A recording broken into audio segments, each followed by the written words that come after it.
everyone. It's Jeff from midatlanticcraps, along with Ed from Roll to Win. Ed, good evening. How are you?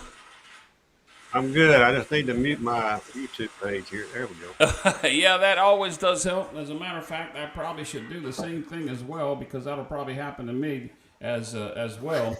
Well, good evening. It's a Thursday. It's another Thursday night with Ed and Jeff, and I'm not going to say what you normally say because you say something else. You say something in Jeff, but I won't say that because that would be an insult for me saying it. So, as the title says, it's straight craps talk with no bull BS. There we go. And actually, I think it's okay to say. I just don't know that I want to say it, but yes, I know what we're doing. Let's see. Really and truly, that's all. That's all we're gonna do tonight, anyways. BS. Yeah, well, we are, but you know, we got a lot to talk about. We're not going to be rolling out tonight, or we're not going to be using Crapsy. At least the people that I talked to on my channel this past week. You know, your channel's been dark. We'll talk about that in just a little bit. It's not that you've gone anywhere. Ed's still there. He's still working for a living. He's still loving the game of craps. He's still wanting to play. He's still wanting to do the things that he can do. And we'll get to the people in chat here in a minute because we're actually going to talk about one of the things that was said in chat during our talk tonight. It's a Thursday night. It's almost been, a month since we've done one of these. It's just y'all going to get a good view of my ear tonight when I turn around and look at the chats up there. I just wanted to... Well, that's okay, because you know me, I'm always looking up. I'm in a different spot.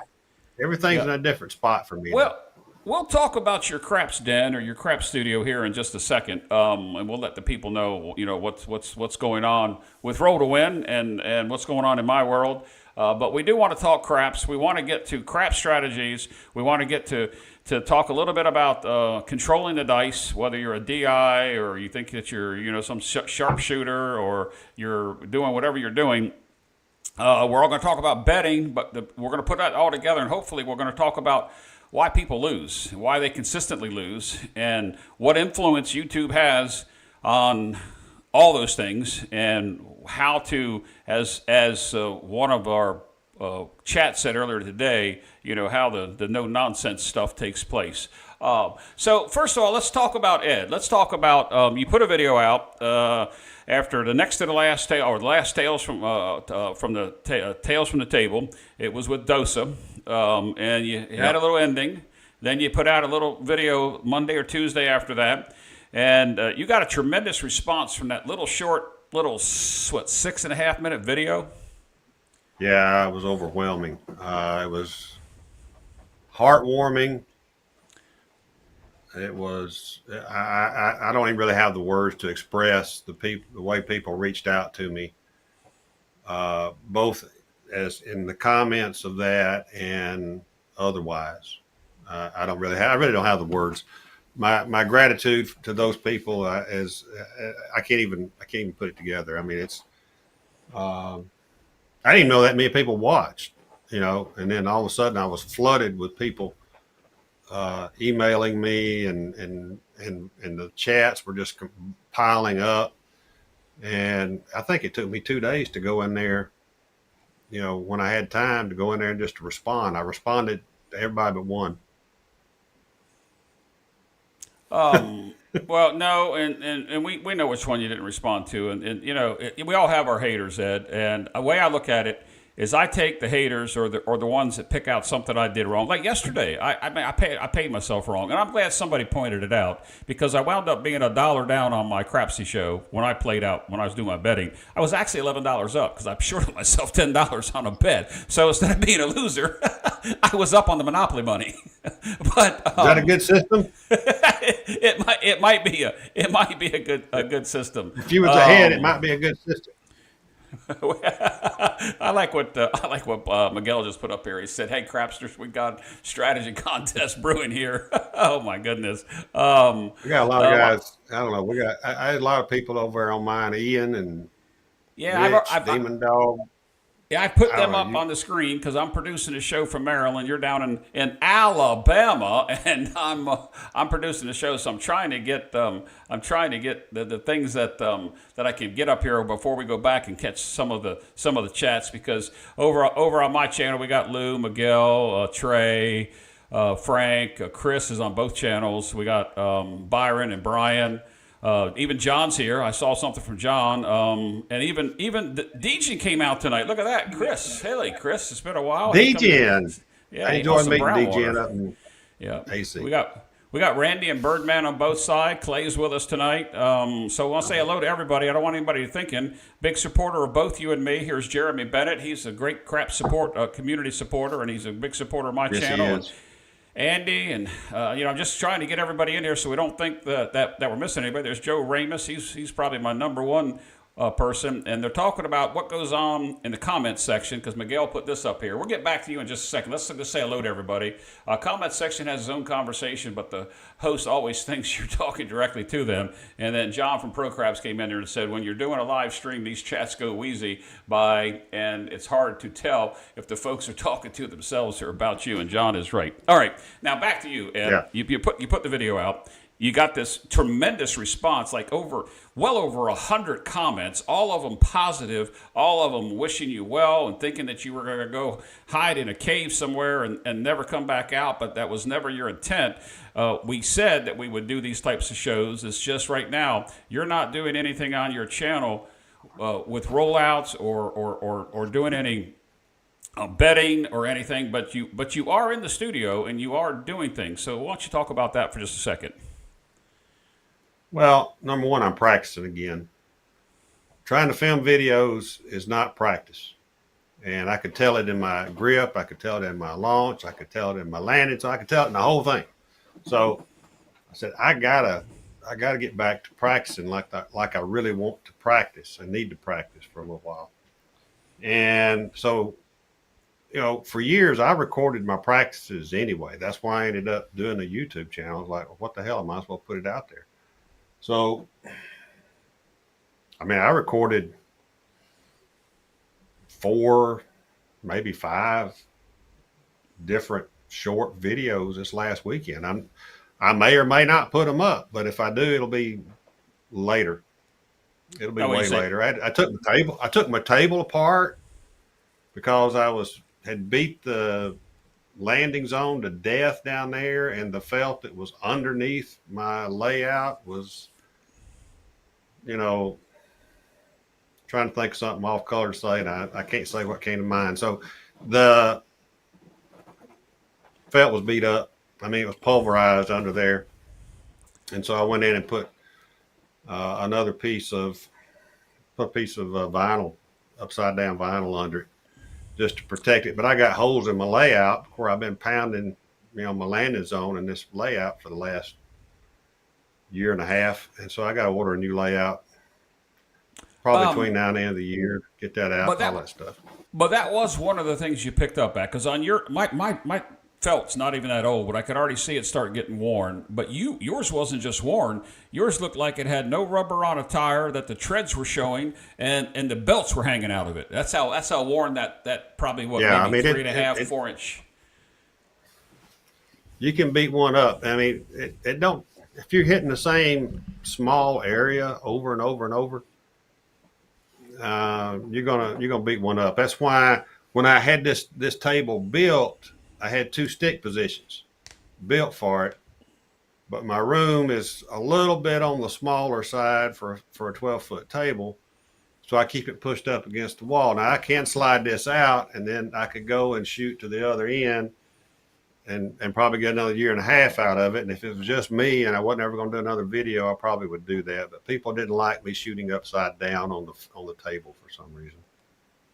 Well, let's talk about that for a second too. So we've talked about the video. You got hundreds of comments, mostly positive, and I'm going to put something up here that John just talked about. That just asked a question here. Put that up. It came in on my side. By the way, guys, we're dual streaming. Doesn't matter what channel you watch on. Ed and I could care less whether you're on Mid-Atlantic Craps or you're over on Roll to Win. It doesn't make any difference to us. We're just doing. As long as there's more on mine, I don't care.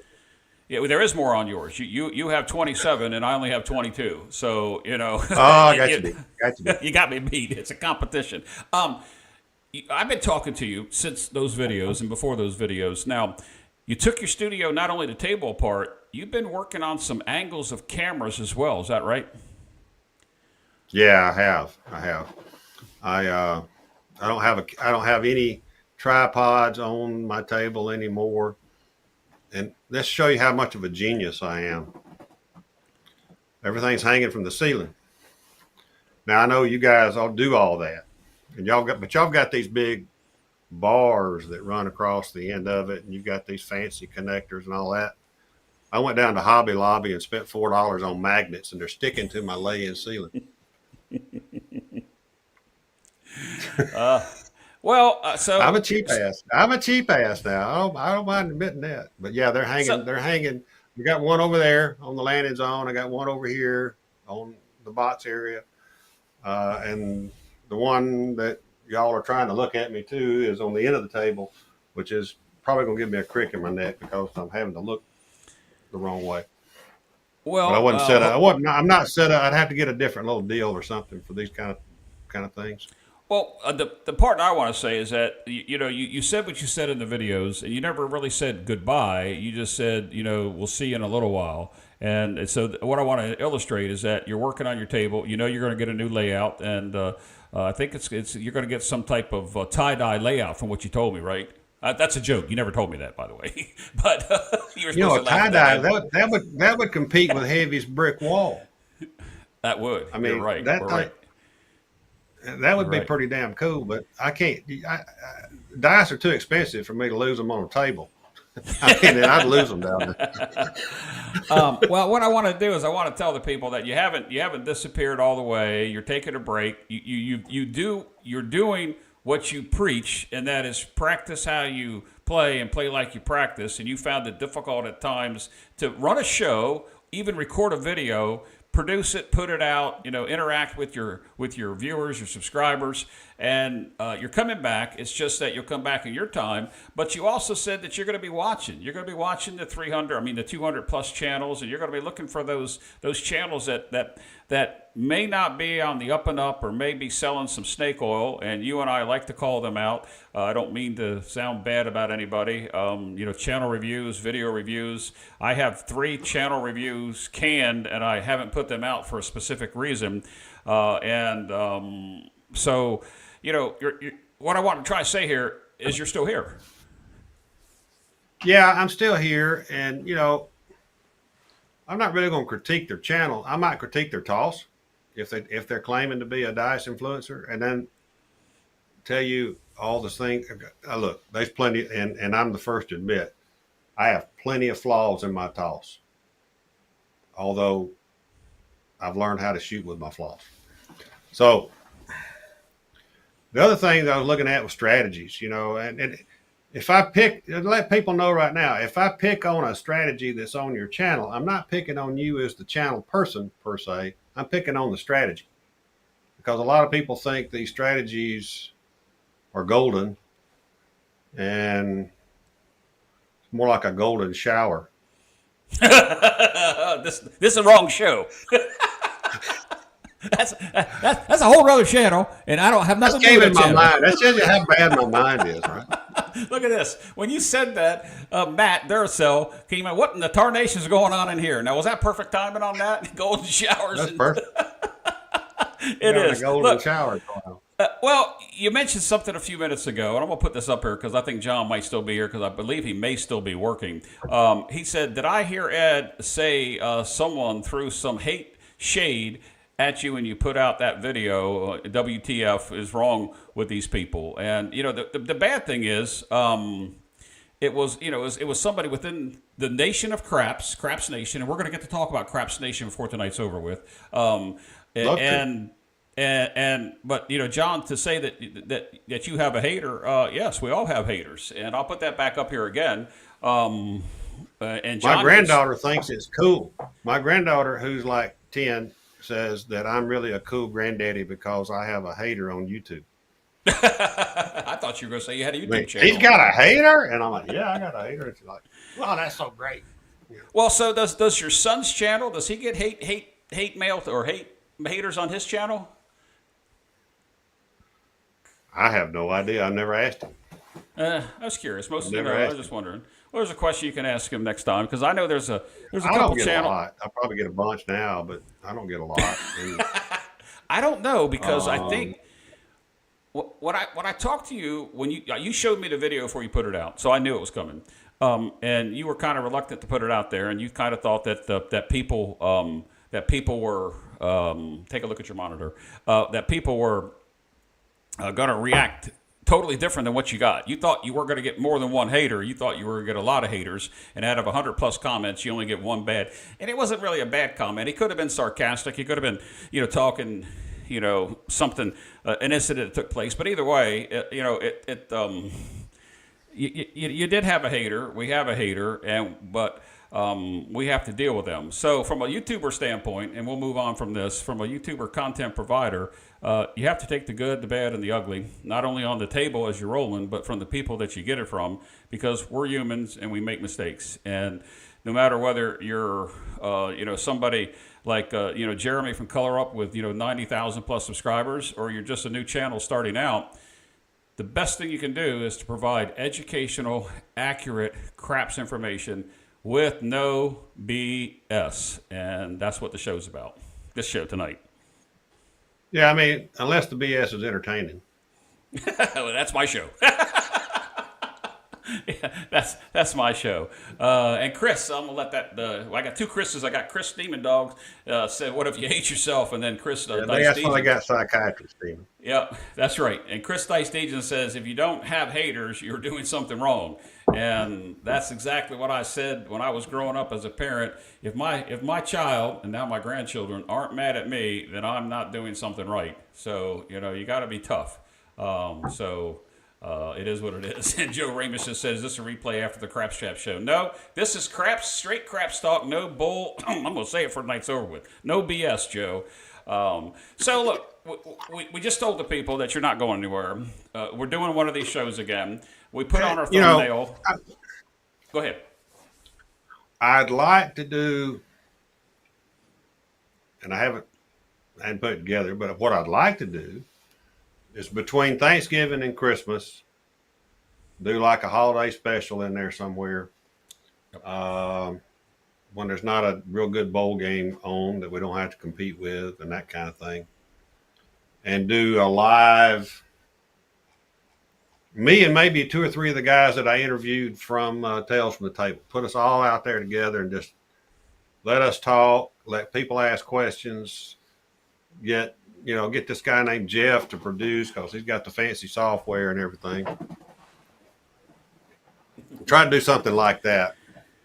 I'd like to do that. I hadn't, I've only approached one or two people, well, one and myself, so that's two. But, see if we can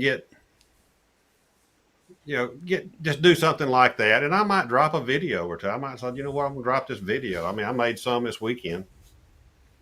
They're not long. I might have to glue them together. Well, I don't know. The videos you told me that you played. I don't want to give it away because there's a theme to it. But I think that in due time you'll put those videos out and you'll be back. The part about what keeps us motivated to go. Sometimes the serious YouTubers like us that take the game serious, that take our YouTubing serious, try to be as professional as we can be with the skills that we had to be able to produce, we get burnt out. And it happens. And I'm I burnt know out. right now. I'm burnt out. I don't mind telling you. I'm looking between both chats here. We've got 11 YouTubers here, and I guarantee you half of them would agree with what I just said. So you take a break, and that's what you have to do from time to time. You have to take a break. But I have a question here from Andy, who you met at your Brownwater Bash. He was the one standing behind you, he and his wife, when you were playing Bubble Craps with Whalen. And he wants to know, Ed, does that mean no Brownwater Bash next year?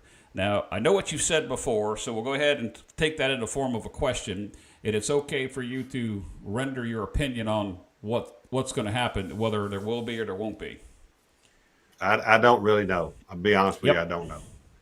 Yep. So there you have it. You heard it from the horse's mouth. There you go. There's the title of the video, straight from the horse's mouth. I don't know. Now that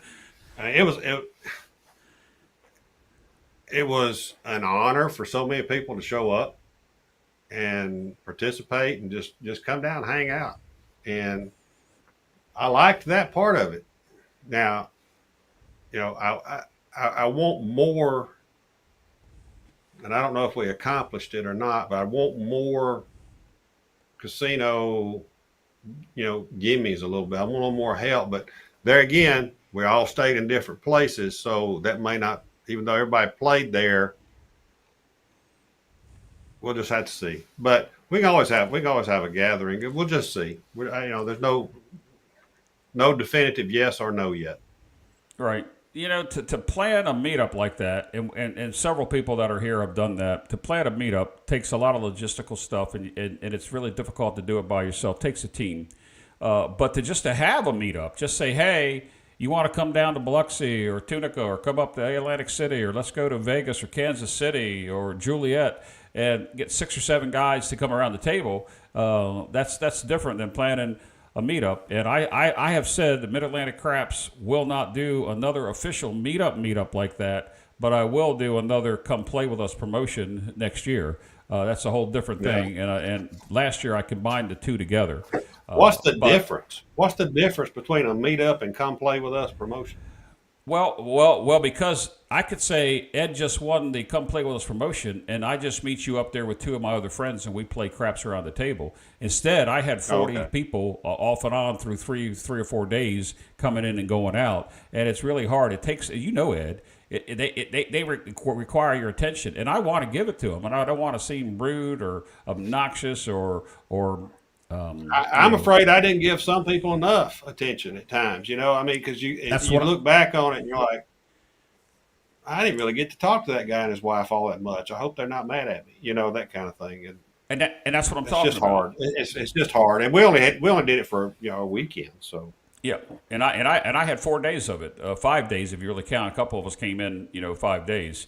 It's like Joe Ramus says here, if you can do that, give us 3 or 4 months notice. And that's what you do with a publicized blank YouTube meetup, whoever's doing it. You want 3 or 4 months notice. But if we're going to say, hey, Ed, what I heard you were going to, Juliet this weekend. Hey, I got another guy that wants to travel. Let's go meet up, and you get 4 or 5 people around the table, and, you try to take over, one side of the table, and, or one portion of the table. Maybe you get a blocker or something in there, which maybe we'll get to talk to, because we've been streaming now almost 25 minutes, and we need to get to the no BS. I didn't realize it's been that long.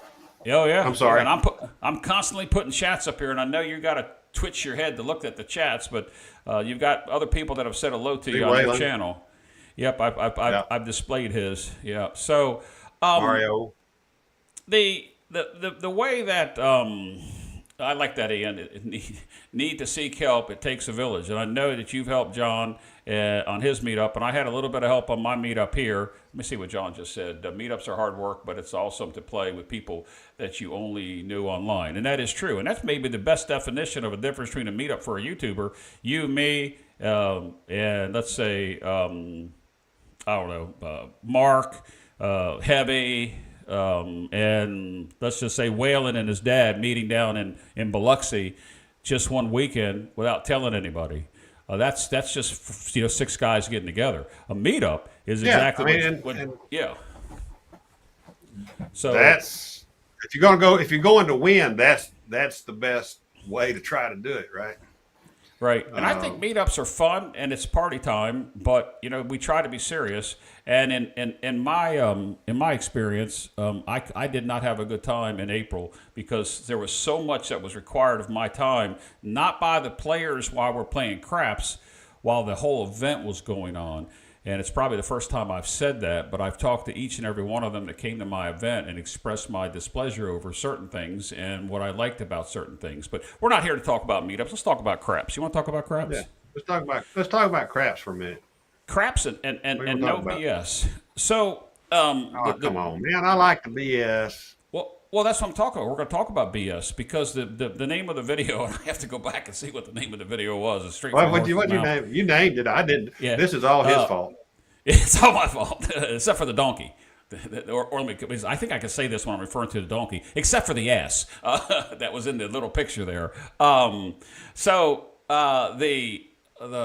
part about the name of the video is straight from the horse's mouth and straight crap talk, no BS. So what we want to do, and in my description, I put that we want to talk about why we get people that come on and talk about strategies or systems or they got the latest and the greatest and it works well and it doesn't work well. I think everybody here in the chat will say every strategy will lose, and the people that are selling things on YouTube that this is the latest and the greatest. Oh, well, you didn't play it the right way. They're losing.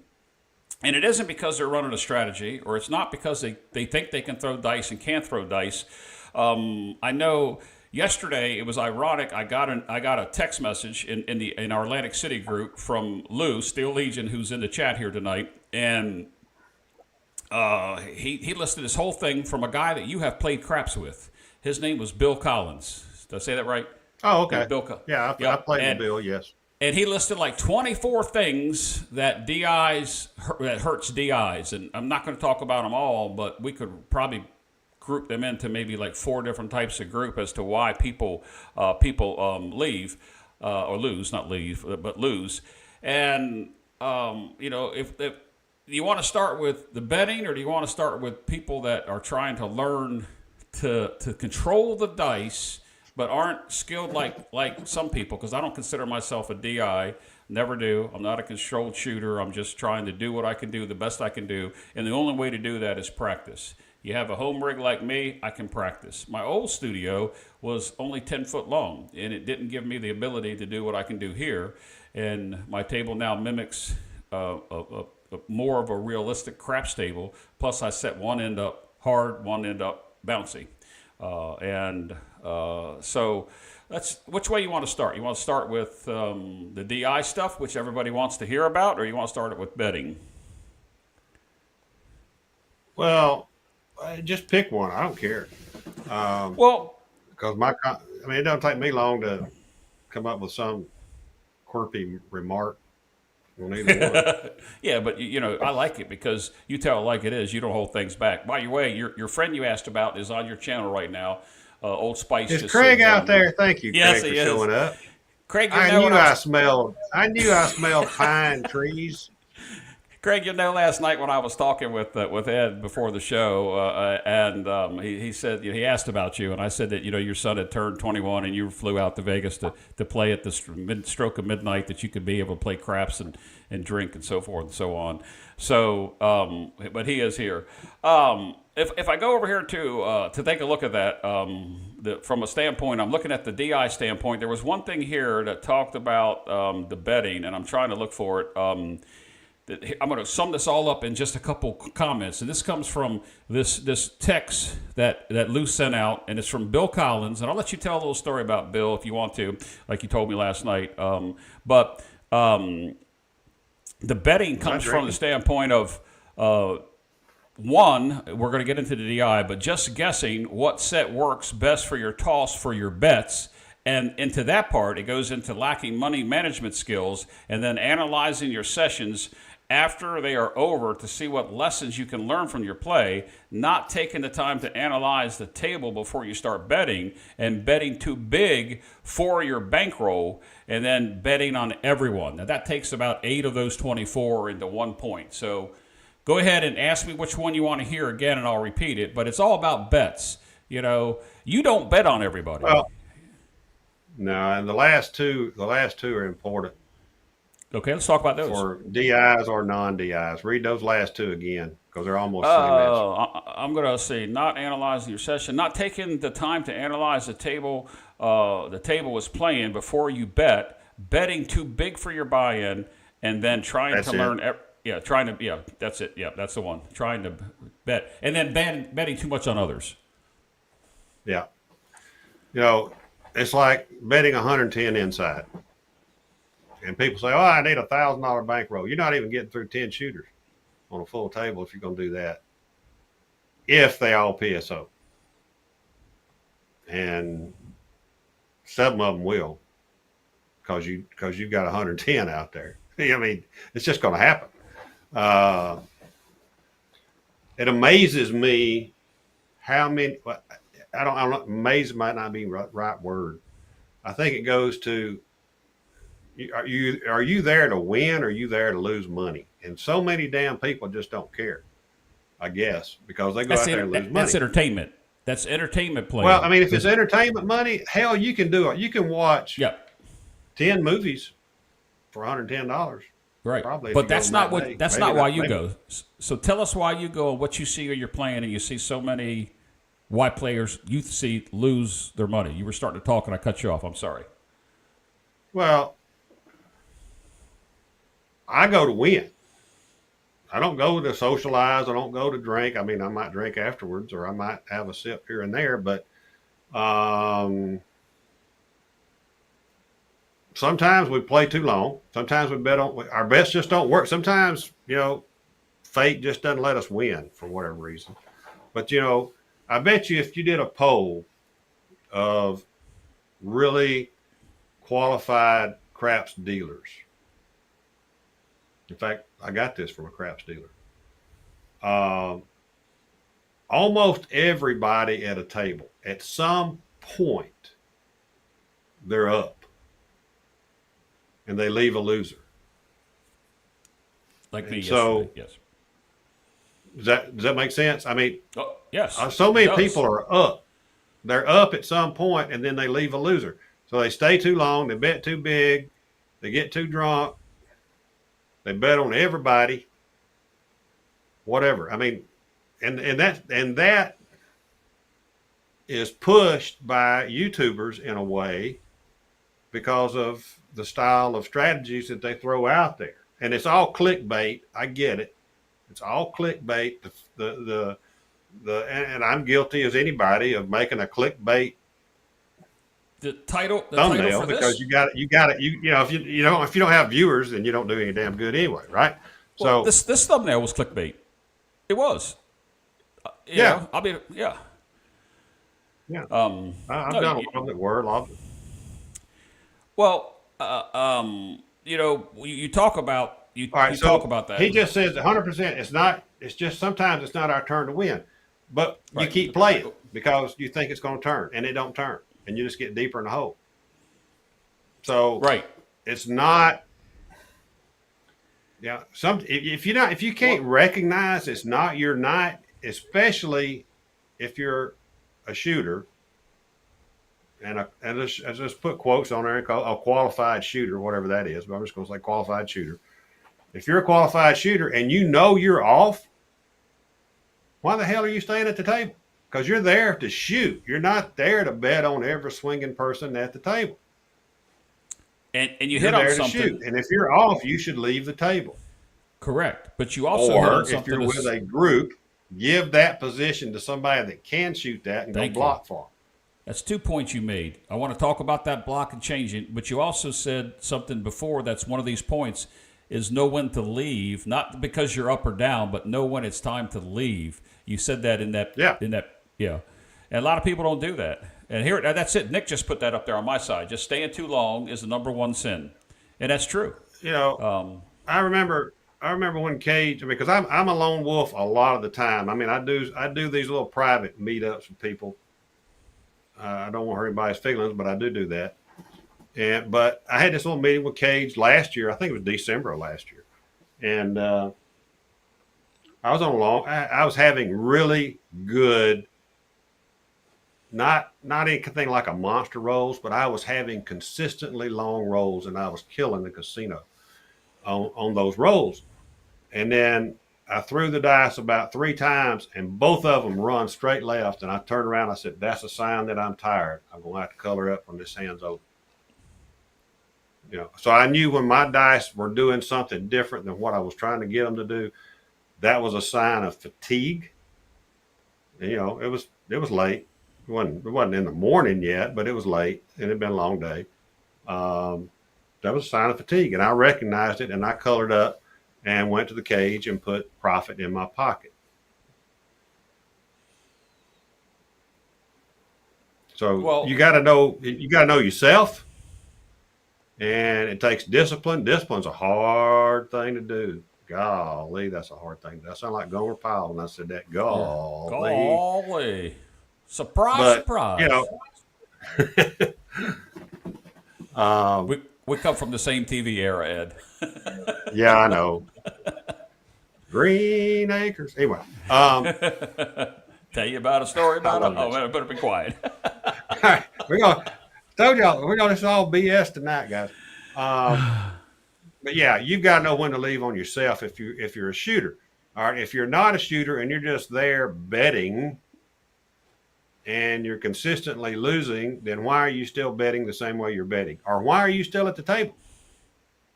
Maybe you just want to go there and lose money. If you want to go lose money, I'll take it. Give it to me. Pass the But dice. that's That's what not Waylon that's no just said. fun. Yep. Yep. What's If you're that? gonna stay at the table and you have no right to be there and you're not shooting, Waylon said pass the dice. I just want to get that in there that Waylon echoed Yeah. something you did just a few minutes ago. Yeah, you need to pat people. It's amazing how many people think that they have to shoot the dice. Some 2 or 3 guys might be. I think Doza talked about that the other night. 2 or 3 guys might be just killing the table, having really nice hands, winnable hands, and knuckleheads will follow them around, and instead of trying to make money, they want to shoot. And so, when you're in a group of people, even, are you there to win money? Or are you there to shoot? Correct. If you're there to shoot, you better be good. If you're not, there's going to be somebody. If you're with me, I'm going to call your ass out and tell you to get away from the table or give up the shot. Give you spot somebody, because I give mine up all the time when I need to. Right. It's like when I'm playing with Heavy and some of the other guys.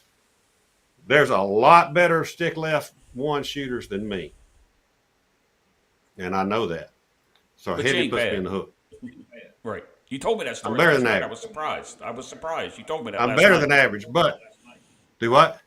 You told me that story last night. I didn't know that he put you in the hook. Heavy. Yeah. He wanted to put me in the hook, and so I had to start practicing the hook.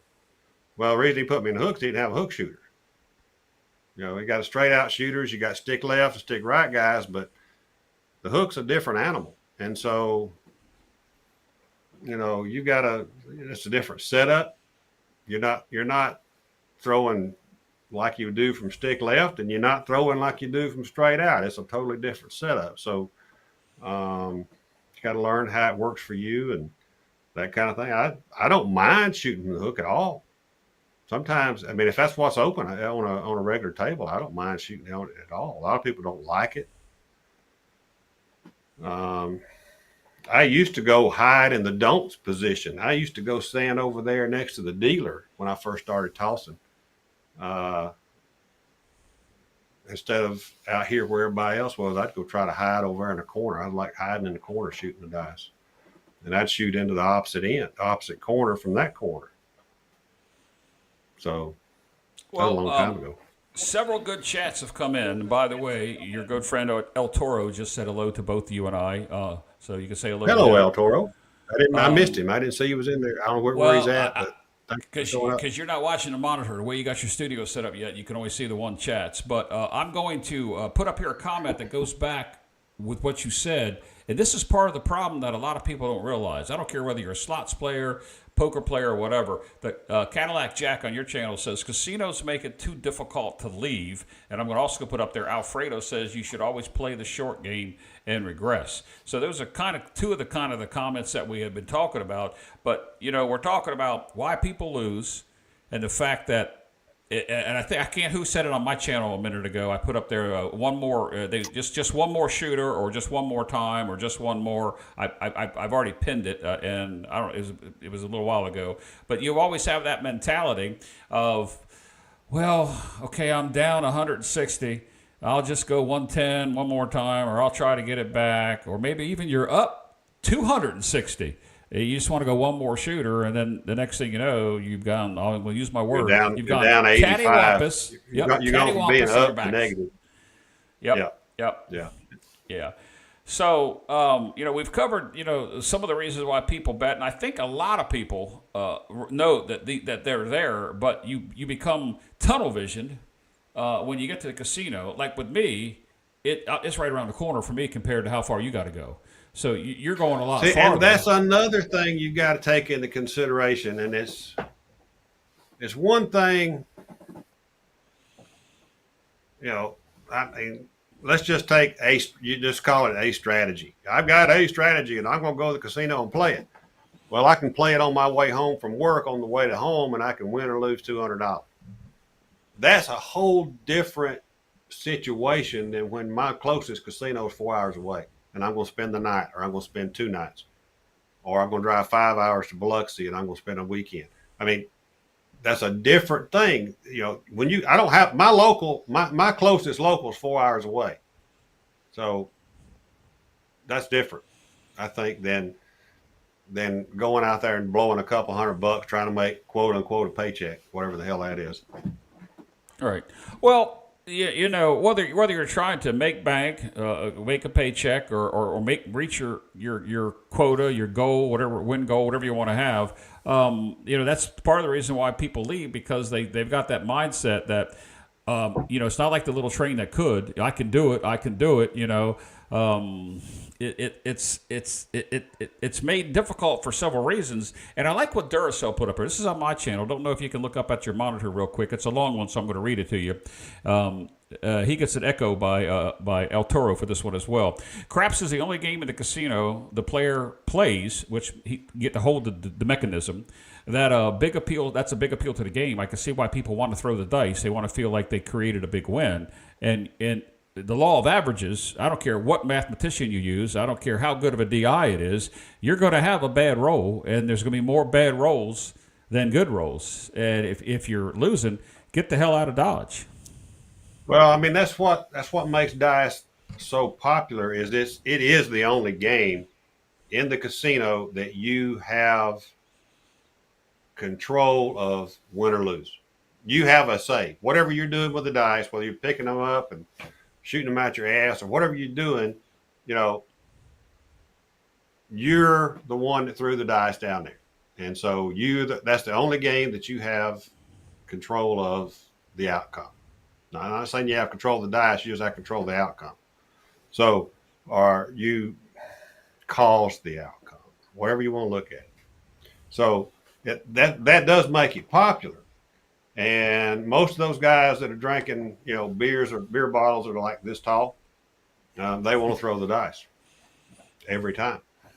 I think one of those things in your, one of those things in your the list you're talking about, you're trying to impress somebody or something Yes, like that. that is Right? one of them. Yep. I'm switching back over to the list I now. saw this guy. I don't play in Philadelphia, Mississippi very often, but my parents like to go over and play slots and all. I can run over there in about 2.5 hours. I hate the table, so I don't play them. But I go over there, then I was playing crap. So anyway, this guy comes up and he comes right up here to stick left one, and he's got 3 chicks with him. I'm not demeaning women when I say that. He had 3 chicks with him. They were like this big, and they were. I thought you said chips, not chicks. He had 3 chicks, 3 ladies. He looked like a pimp, and they kind of looked like they were, he was their pimp. So, but he's got. I mean, he's trying to impress them, and he throws out a wad of money, and he picks up the dice. I swear to God, and he's like a stick left one, and he throws them to the left wall. He threw to the wrong end of the table. I didn't expect you to say that because you had the chicks in the story. Yeah, and he's sitting there going, "Well, I just threw aces," and the dealer's going like, "What the hell are you doing?" So I got to see this guy throw one time, right? I got to see him throw one time to the wrong end of the table. I put $100 on the pass line. He threw him down there, and he hit the wall on the other end after he was corrected by the stick man in which direction to throw the dice. And I think it was a 10. I laid a whole bunch of odds on it, and he then he's like, he's moving around. He's trying to impress these girls he's with, and he throws them down there, and they don't hit the wall. They don't get to the wall. They fall short. But it was a 7. 7 was the call, and he starts raising heck about, well, I didn't hit the wall. I didn't hit the wall. Boxman said call was out. I mean, they wouldn't get him out of there. So, Wow. he didn't stick around long after that. I think the girls figured out he didn't know what he was doing. That's a story for a Dejan story time. Chris Dice Dejan does a show called Story Time. I know he's not had one out lately, but that would have been a hell of a story for story time. I think. It was the damnedest thing I've ever seen. Whalen, by the way, liked your chicks. I could have sworn you said chips, as in checks.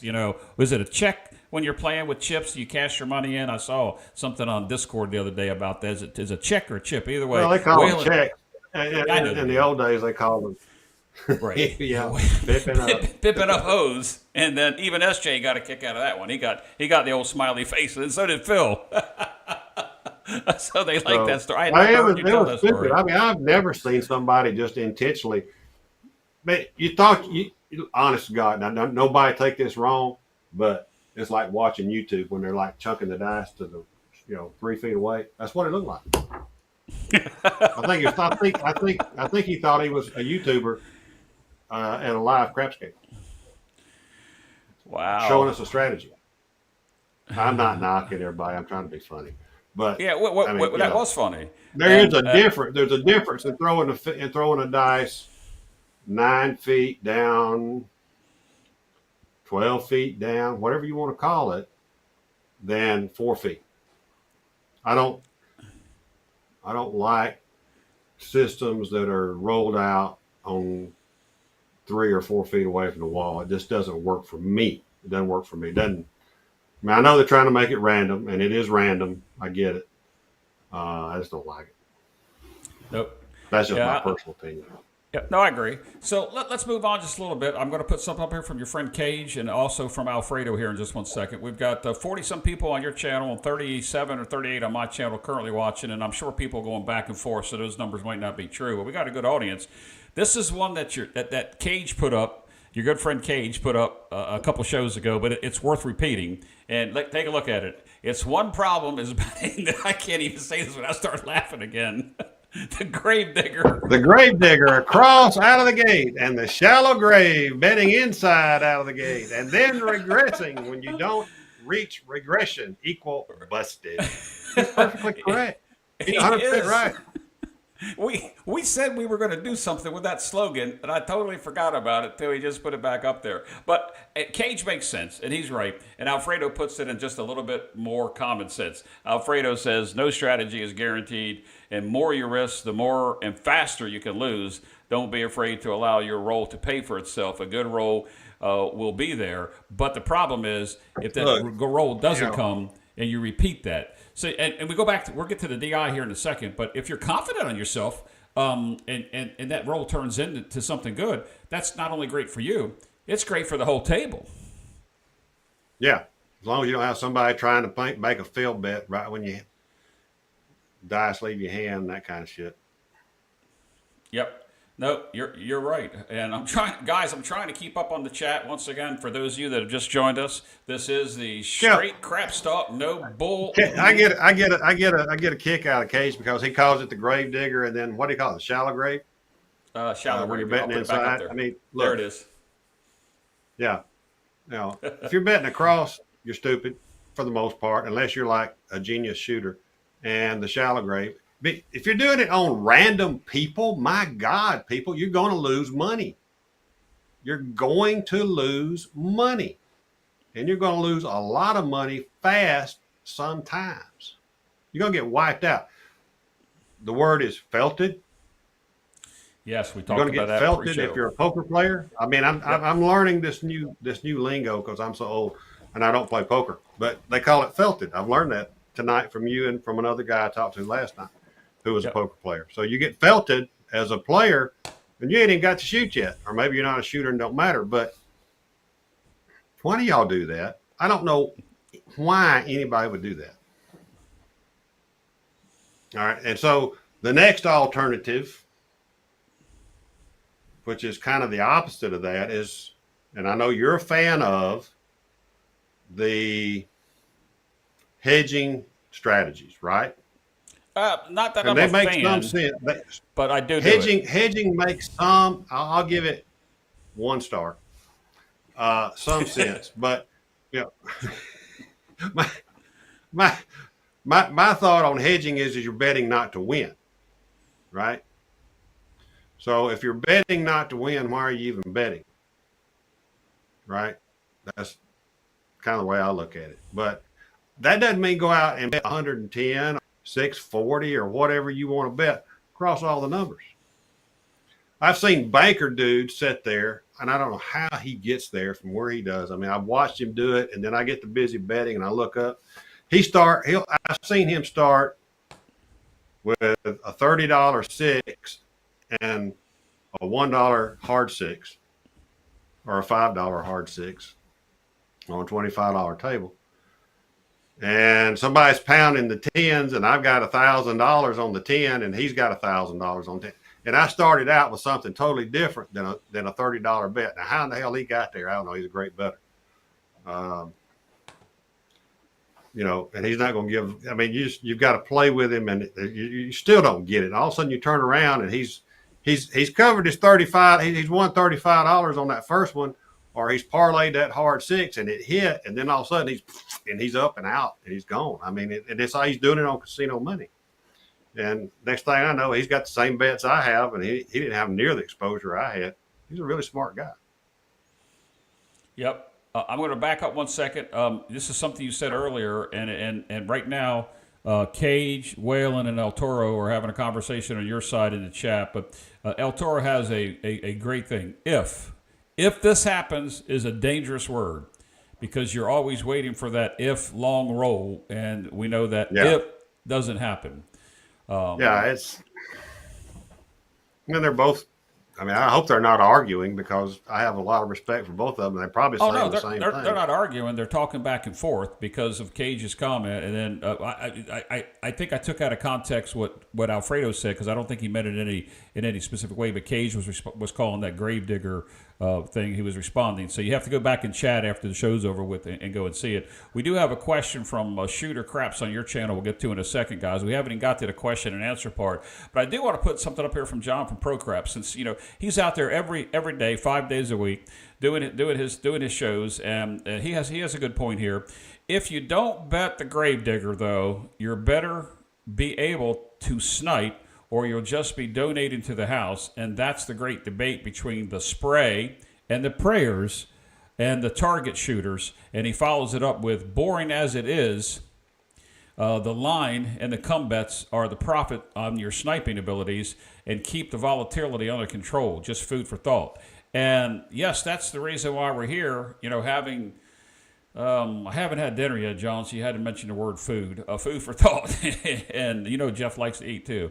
But when we're talking betting, because we haven't got to the DI portion yet, we may never get there. And we may not in this show. But the whole side of the betting portion is we have YouTubers that promote the greatest and latest, even if it's a short, 60-second short, or a 20-minute video, or whatever. And we know that it's BS. And then you have some YouTubers that take that YouTuber's video and critique it, change it, modify it, maybe show it works, maybe show it doesn't work. I like what Jeremy over at Color Up does, because he'll have a strategy submitted, and he rolls it out one take, and it either wins or it loses, and you get a fair shake at it. There are some people out there that just think that there's only one way to play, and you and I both know. You mentioned my hedging side. There's all kinds of ways to play, but I always say that it's very important not just to know the place box bets, but you need to know every single bet that casino allows, whether they have hot bets or they don't have hot bets. Maybe they don't have a hot bet section, but they still let you hop numbers. I've seen that in a couple small casinos. So, the whole betting aspect of it is from losing. If you guys just got here, 70 some people watching combined two channels. If you just got here, we backed up and I named about 8 things that Ed just replied to about why people lose. And I'm going to say hello to God Complex on my channel. That guy right there, God Complex, is a certified. He's an expert. He's a dealer. Yeah, he's not a dealer. He was a dealer, but he's a pit boss, Okay, and he sees it and he knows it, and he's the one that will tell you the table atmosphere has a lot to do with the game, regardless of what people say. You can bring your lucky charm, you can be the best shooter, but he'll tell you that table atmosphere, it means a lot. You have a Debbie Downer, a Negative Nancy. I guess I shouldn't use all female names. A Jerkin' Johnny. I don't know, whatever it is. Oh, no offense there. I should have said that one. A Jerkin' Jimmy. I'll say it that way. I'm in trouble now. It's Jerkin' Jimmy. I don't want to pick on women or whatever. I almost said another female name that began with J, and I didn't want to say that. But I'm gonna put Arnell up here saying hello to you and me, and then God Complex, who is the pit boss, just said that's 100% right. So there's a lot of things that affect bets. And for those of you just joining us, I encourage you to go back maybe 20 minutes. Ed answered a good portion of questions about bets. I'm as guilty of being stupid as anybody. Stupid as stupid does. I played, I've played for 30 plus years. I'm guilty of being stupid. And I've done a lot of stupid things at the table. And outside the table, but I ain't going into those. Here's a good one for you real quick since you mentioned hedge. This is your friend Cage. To hedge is to pledge with no edge. I like that. Yeah, that's what I said. You're betting not to win. Or to break even. The hedge is to pledge. What did it say? Put it up there again. Write that down for me and email it to me, somebody. To hedge is to pledge with no edge, and he's got no edge capitalized, emphasized with a. Yeah. You're better off. I mean, it depends on what you're trying to do, right? I mean, you can go on to Casino Quest and you can watch every video they got, and they can all be absolutely freaking awesome until you go to the casino, and you're going to lose your ass. That's going to happen. You know why? I know, because I went, damn, that's a good looking roulette strategy. I'm going to memorize that, and I'm going to go play it at a roulette table. 8 double zeros later, I was broke. 8 double zeros. I don't know how many it was. It was a lot. I was like, you know what? And I'm going to tell you, I mean, if you're a roulette player, and if you don't believe in streaks and runs, and if you don't think that there are ways in which a roulette dealer can hit quadrants by their release and the timing of their release, then you don't believe in DI either, right? Because I believe those dealers can hit quadrants on that. And if you look at those numbers on that board, a good repetitive dealer will show you what they can do on that roulette wheel. And that's a totally different animal than what we're doing, but it's still the same kind of thing. We're talking about influence. We're not talking about control. We're talking about influence. And I've seen it. I've seen it in both places. I came out there with one of their, Casino Quest had one out 2 or 3 years ago, and it was a great roulette strategy. And I was like, you know what? My God, I'm going to go down there and I'm going to buy in for $1,000, and I'm going to get me a whole bunch of credits on my comps, because that's all it was designed to do. You're betting big and you're not losing. You know what? I bet big and I lost all the time because they were throwing zeros and double zeros. They were killing me. She was freaking killing me. Well, let's keep this to craps. Maybe we can do a roulette show in the future, because I like what I don't know nothing about roulette. That's it. I don't play it no more. Well, I do. I look at it. I don't play it. Jeremy Bennett puts in here, what kind of show is this with the laughing faces? And I just want to say, Jeremy, it's just like the title said, straight from the horse's mouth. We're talking craps, no BS. Donkey's and we're ass. Actually, yeah, straight from the donkey's ass. Yeah, right, straight from it. So we hope that, if you guys, there's a couple questions that have come in, and we're only on the betting side of it. We may not even get to the DI thing. What I'm referring to is a text that Lou from our AC group put out yesterday which was what Ed and I were talking about, trying to talk about why people lose. And there's a people that just bet only, the people never shoot, and they lose. And then there's the people that shoot the dice, and they lose. So we're kind of trying to intermingle the two, but we kind of got off on. I kind of got sidetracked a little bit, and hopefully you're finding this show entertaining and educational as well. But I want to make sure we stay on point here, Ed, because we could probably talk about this for forever, and we're going to switch over real quick. And I like what Super Mario says here, and it's followed up by another comment by El Toro, who agrees. I hate when YouTubers try to make money out of their channels, specifically when they suck at playing craps. And then El Toro says that's so true, and because everybody thinks they're experts. And I have a channel, people but I don't think to be an expert. Because they have a YouTube channel, they are an expert. Correct. Yes. That's the whole freaking problem right there. Is YouTube lets any freaking body go out there and make a damn craps video that costs people money. And that's what we're talking about. We're trying to keep. Look, go ahead. You're going to lose money at some point in this game. I mean, everybody loses. Everybody PSOs. I PSO more than I should, but I still do. I called it on your video on the last time we threw the dice together on your channel. So I'm fixing a PSO through a 7. I mean, it just happens. All right. Everybody's going to do it. It's going to happen. Now you've got to decide mentally if that's the time you need to leave, or is there a way for you to correct what you just did? So every time I throw a 7, I step away from the table. I usually turn around for a second and think through my mind that last shot, because I blame myself for every 7 I throw, because I think mentally I should not have thrown that 7. And I want to know why I did.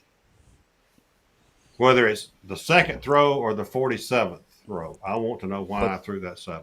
That was part of that betting strategy in there when I said you don't go back and you analyze what you did or think about mistakes that you may have made.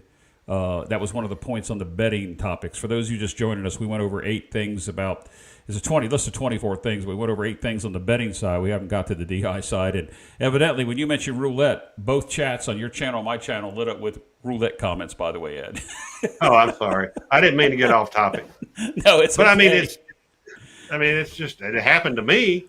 And because of that, me being a fool, thinking that what I saw and I watched them do it. You know, they rolled one time, a little ball around in a circle. I thought, well, hell, anybody can do that. You know, that makes sense to me. No, I lost my ass. And that's what happens to YouTube craps players all the time. And that's why they get disheartened with the game. That's why, they don't pay their rent or their mortgage payment. That's why they quit totally. Or they become a hater or a non-believer, whatever you want to call it. They come any of those. El Toro says, dang, Ed, so you're saying I'm not an expert. YouTube said I was. Or I am. Jeremy. El Toro's got some quality stuff out there. Oh, he does. And I know a year or so ago when he was on Craps Chat, I know he moved and he was doing things. He said he was going to bring out some new content. El Toro, we're still waiting, but I do appreciate the communication you and I have had and the advice that you've given me, because it makes me think, and I go back and look at my videos and put the 2 and 2 together. Here's something that Jeremy I appreciate, I want to say this first. I appreciate not only everybody, but especially El Toro contacted me immediately that Sunday night and wanted to know if my health was okay, because he was afraid it was my health. And my health, as far as I know, is okay. I'm just getting old, but other than that, I'm good. What was your comment? I'm sorry. I appreciate El Toro very much.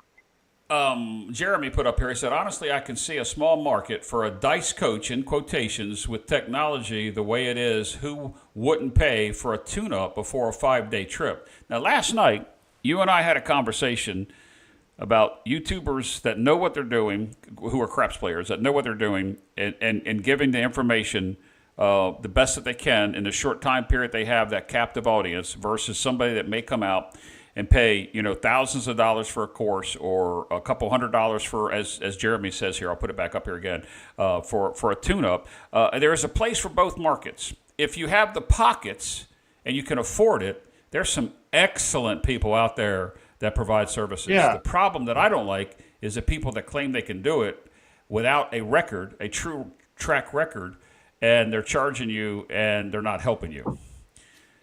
All right, so I'm not going to call it. I mean, I was a coach for a certain group. I don't think that's a big secret. But there are other groups out there too, right? And some of them are really good.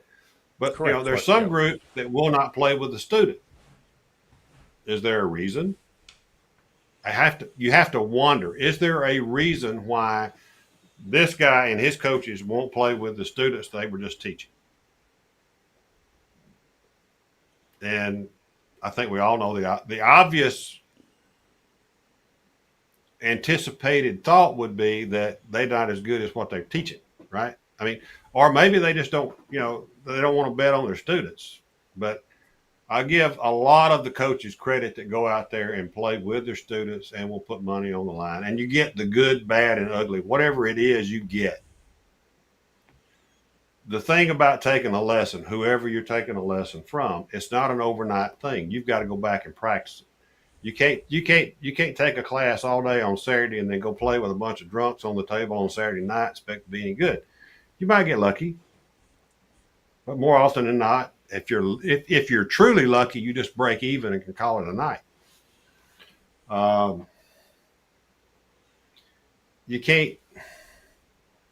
You got to go home and practice it. And so, and then a lot of people will take this guy's class, and then they'll go take some other time. They'll go take this guy's class, and they'll go take another guy's class, and they'll end up taking 4 different classes over 2 years or a year, whatever they can afford. And they just like taking classes, and they never learn anything because they're too busy trying to combine this with that and trying to figure out if they can marry a pendulum with, a Uri and this and that and all that kind of stuff. They're trying to figure all this stuff out. They can't get there, and they're coaches that give you quick fixes. They're coaches that give you long-term playing ability if you practice it. So, I mean, it's across the gamut, and you can pay whatever you want to pay for those classes. Well, Adam brings up a point here. He's over on your channel, a tune-up. LOL, come on, better have a few weeks of practice after that tune-up. I think Jeremy's point was, who wouldn't like to have a dice coach that you could go and get a tune-up? I gave lessons. I gave you one. I gave away for a year last year. This year was it this year? Yeah, it was this year. I was doing toss technique analysis and coaching over the internet. And I think I had like 6 or 7 people even, try it. And it's not easy. It's not easy. Now, you were online when we went with Chris from Sideshow Gamble. Yes. We went live with that class, and we changed his toss in about 2 hours. And we changed his result in about 2 hours, if I remember correctly. Oh, you did. Yes, you did. Sorry, I was reading chats. But it's hard to do online. I mean, there's only so much you can do to improve someone's toss or grip or whatever you want. All those pieces online. But I think tune-ups are good. A lot of guys need a tune-up. Why do they need a tune-up? Because they developed a bad habit, and they don't even know they've developed a bad habit. That's why I record so many of my videos. I can see my bad habits develop. That's how I got in the YouTube business. I started with one camera, phone on the corner, doing what I was doing, and here I am, almost 2.5 years later. El Toro makes a very good point, and we're talking about people that offer those classes. The majority of those folks that can't try to teach and sell. And that's what you got to know, that you're going to a reputable place with somebody that has reputable instructors, reputable. That's why they have sales managers in sales business, because they couldn't sell.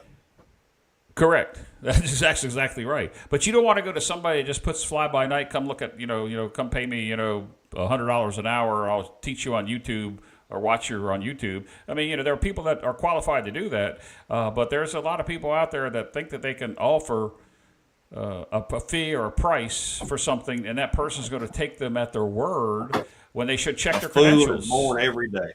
There you go. A fool is born every day. Yep.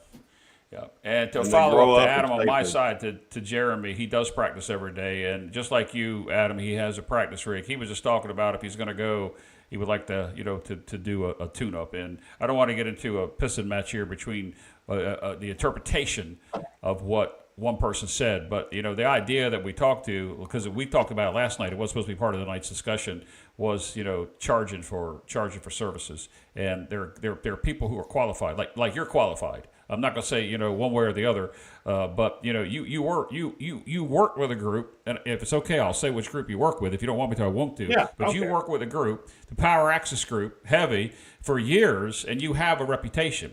Somebody that came out with a YouTube channel 4 weeks ago and offering to do things because he's put out 7 videos that win all the time, and he can teach you how to play craps or he can teach you how to throw the dice. I think that you should probably do a little research before you spend your money. If you're going to take that $100 class, just go take a 110 and put it inside and see what happens. Yeah. Maybe I'm wrong. It's like I said. I said this earlier in this video somewhere. I have flaws in my toss. I know I have specific flaws in my toss. I'm either too lazy, too old, or too sorry to correct the flaws, so I have to learn to do something different and take advantage. It's like being a golfer. Okay, I gave my golf clubs away years ago at the turn.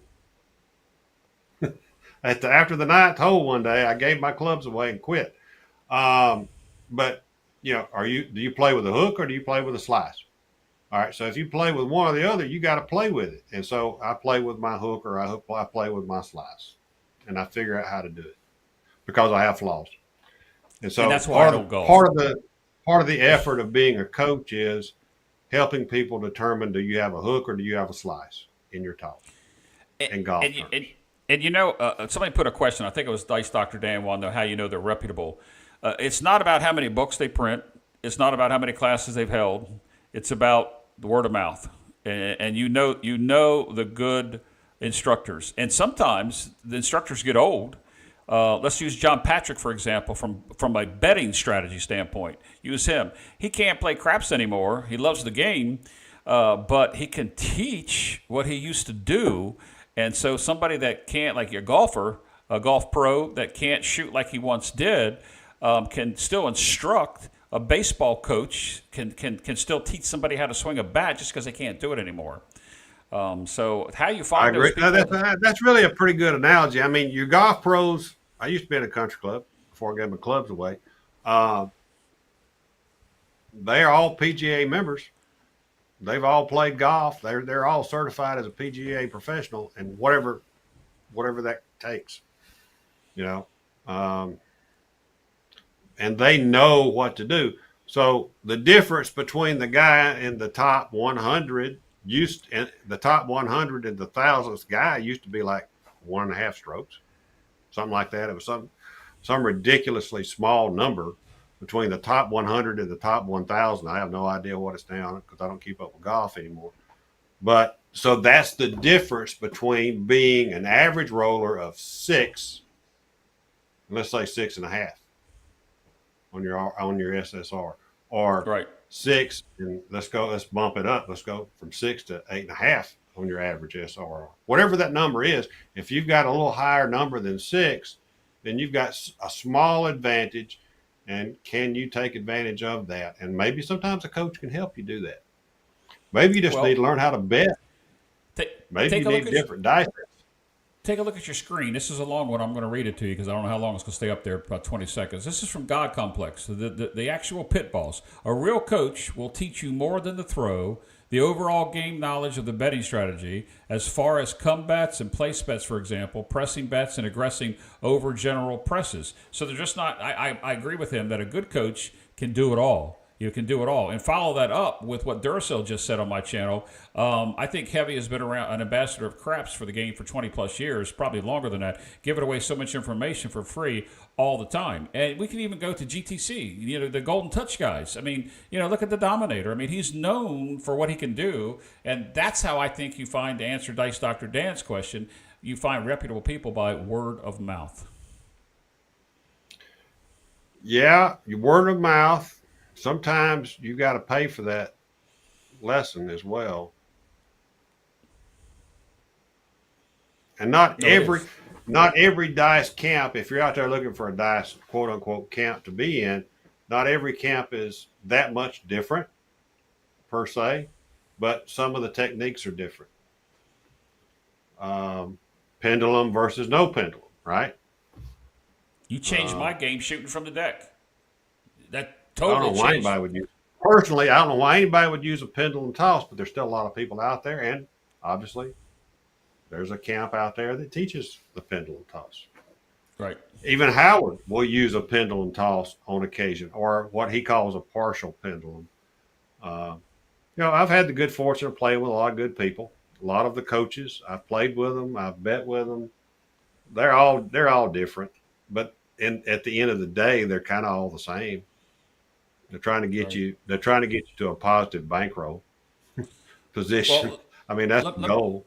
Let me put two things out here. I'm gonna correct myself. Super Mario says, "But who has seen Dominator at the tables?" I have. I've seen him in the casino, not on the table, but with his group. I'm not pushing his product because I think there's enough free stuff out here, and you can make friends on YouTube with people like Ed and. I played and on the people that table can with a talk to you. Dominator before, but he didn't know I was there.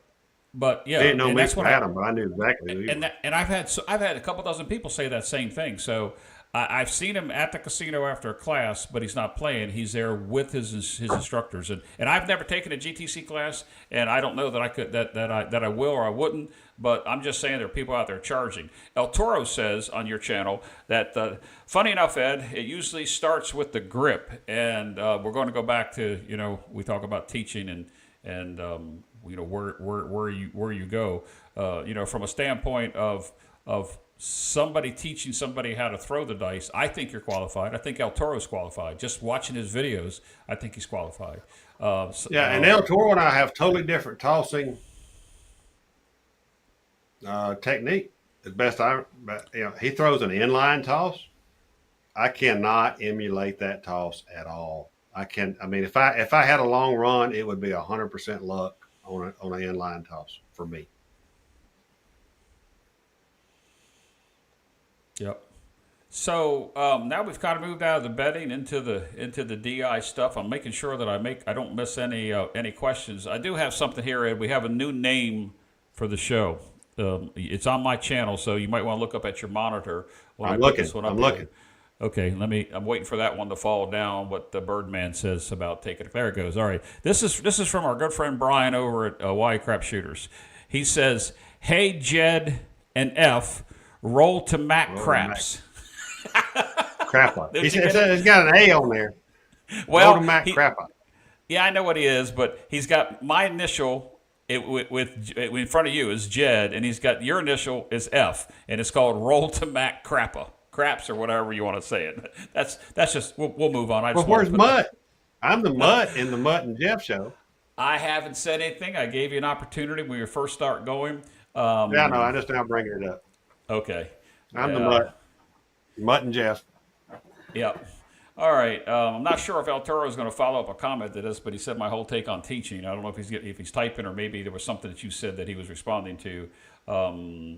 So I think in the essence of time of the show, because this is craps talk with no, I'm going to say it before it's over with no BS, no bullshit. And you could say it. There you go. And right straight from the horse's mouth. A lot of people want to know when we say it's right from the horse's mouth is because you say what's on your mind and you're pretty blunt about things.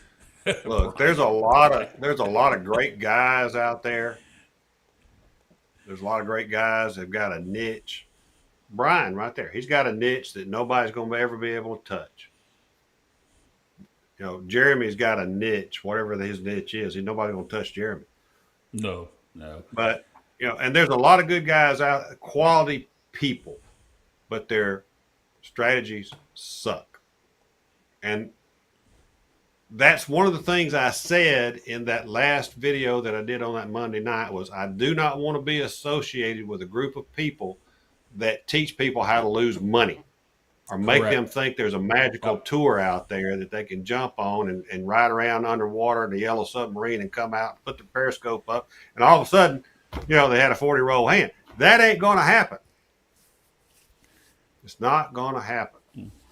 See, that's what I like about you. How you just emphasized, and you were serious with what you just said, and that's the attitude that I see so many times in you, because you'll see something or you'll say something that somebody else has either done or said, or I've been with you playing and you've watched somebody at the opposite end of the table either do something and then you've overheard something. You turn to me. And you would, I'm not going to say the words you said, but you would say something along the lines. Now, there's your standard idiot at the craps table, but you're forward with it. But here's a follow up to Brian. I'm put out there. He says, "You two guys crack me up." Brian, Ed doesn't call this. We should go on Patreon and just charge for the comedy hour. We could, but we're here trying to provide some good information. Brian, what I like to call it is entertainment and educational. So I call it the educational. That's the word I called it a couple weeks ago. Entertainment, educational. That's not a real word, guys. Just don't quote me on that. Yeah. Don't ask me to spell it. I knew you were going to ask me this. I can't spell it 3 times. I see a lot of people over on your channel. They're talking about. I see it zooming out of the corner of my eye. That's why I keep looking. I mean, people are going. I mean, there's a good conversation going on. I hope I get to go back and read it.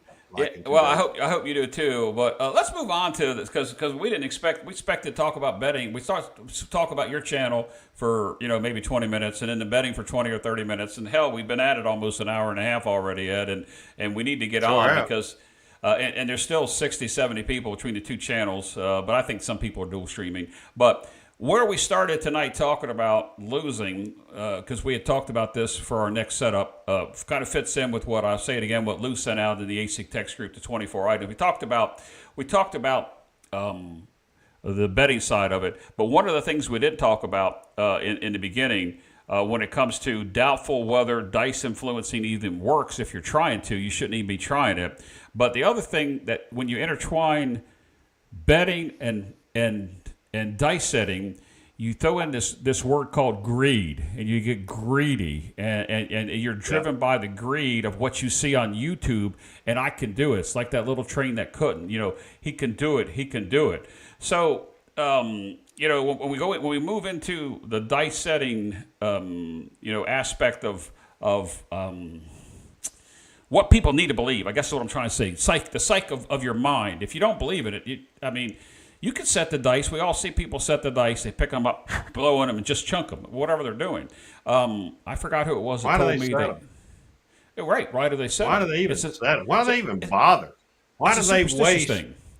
I mean, they don't even know that each opposite side of the dice equals 7, and they're sitting there picking them up, and they're looking at them, and they're holding them up to the light, and they're just throwing them around. I mean, they don't even know that the equal sides opposite sides of the dice equal 7. How about the people that spool them? That just keep talking until they see a combination come up. Those guys crank me up. But you know what? I'll bet a 12 on every one of those guys if I'm on a crapless. Oh, I want to get back to. I'm trying to. I don't know. You made me lose my spot. What I was best strategy in the world on a crapless table while you're waiting on the dice. Sure, it's the only strategy that works or doesn't work is betting a $35 12. It either works or it doesn't work on everybody at the table while you're waiting on the dice. On a crapless table. Bet the 12, $35, pay your VIG on the win in Mississippi and sit there and do nothing else. And while you're doing it, if it doesn't work, they throw 14 deuces and never threw a 12, but you still, one of these days, 12 is going to hit. That's kind of how I pass time at a crapless. Is I'll do a $35 12. You actually took one of the aspects of what I was going to talk about with about that the dice setting portion of it, which goes along with the betting and why people lose. We're trying to talk about why people lose. So if you're setting the dice is what I'm trying to move into that category. The way that Bill Collins writes this, and look him up, guys. Seriously, Google Bill Collins. He's a poker player. And Ed's played with him before, and I don't know if you want to talk about that at all, Ed, or not, but you've played with him before. But he says here, if you want to try, or you are trying, or are already trying, dice setting, influencing, you're probably not going to be successful if, and there are these 24 things. And in those, you have to understand what you said. They pick it up and don't understand the opposite side of the dice equals 7. And they said they don't know what they're doing.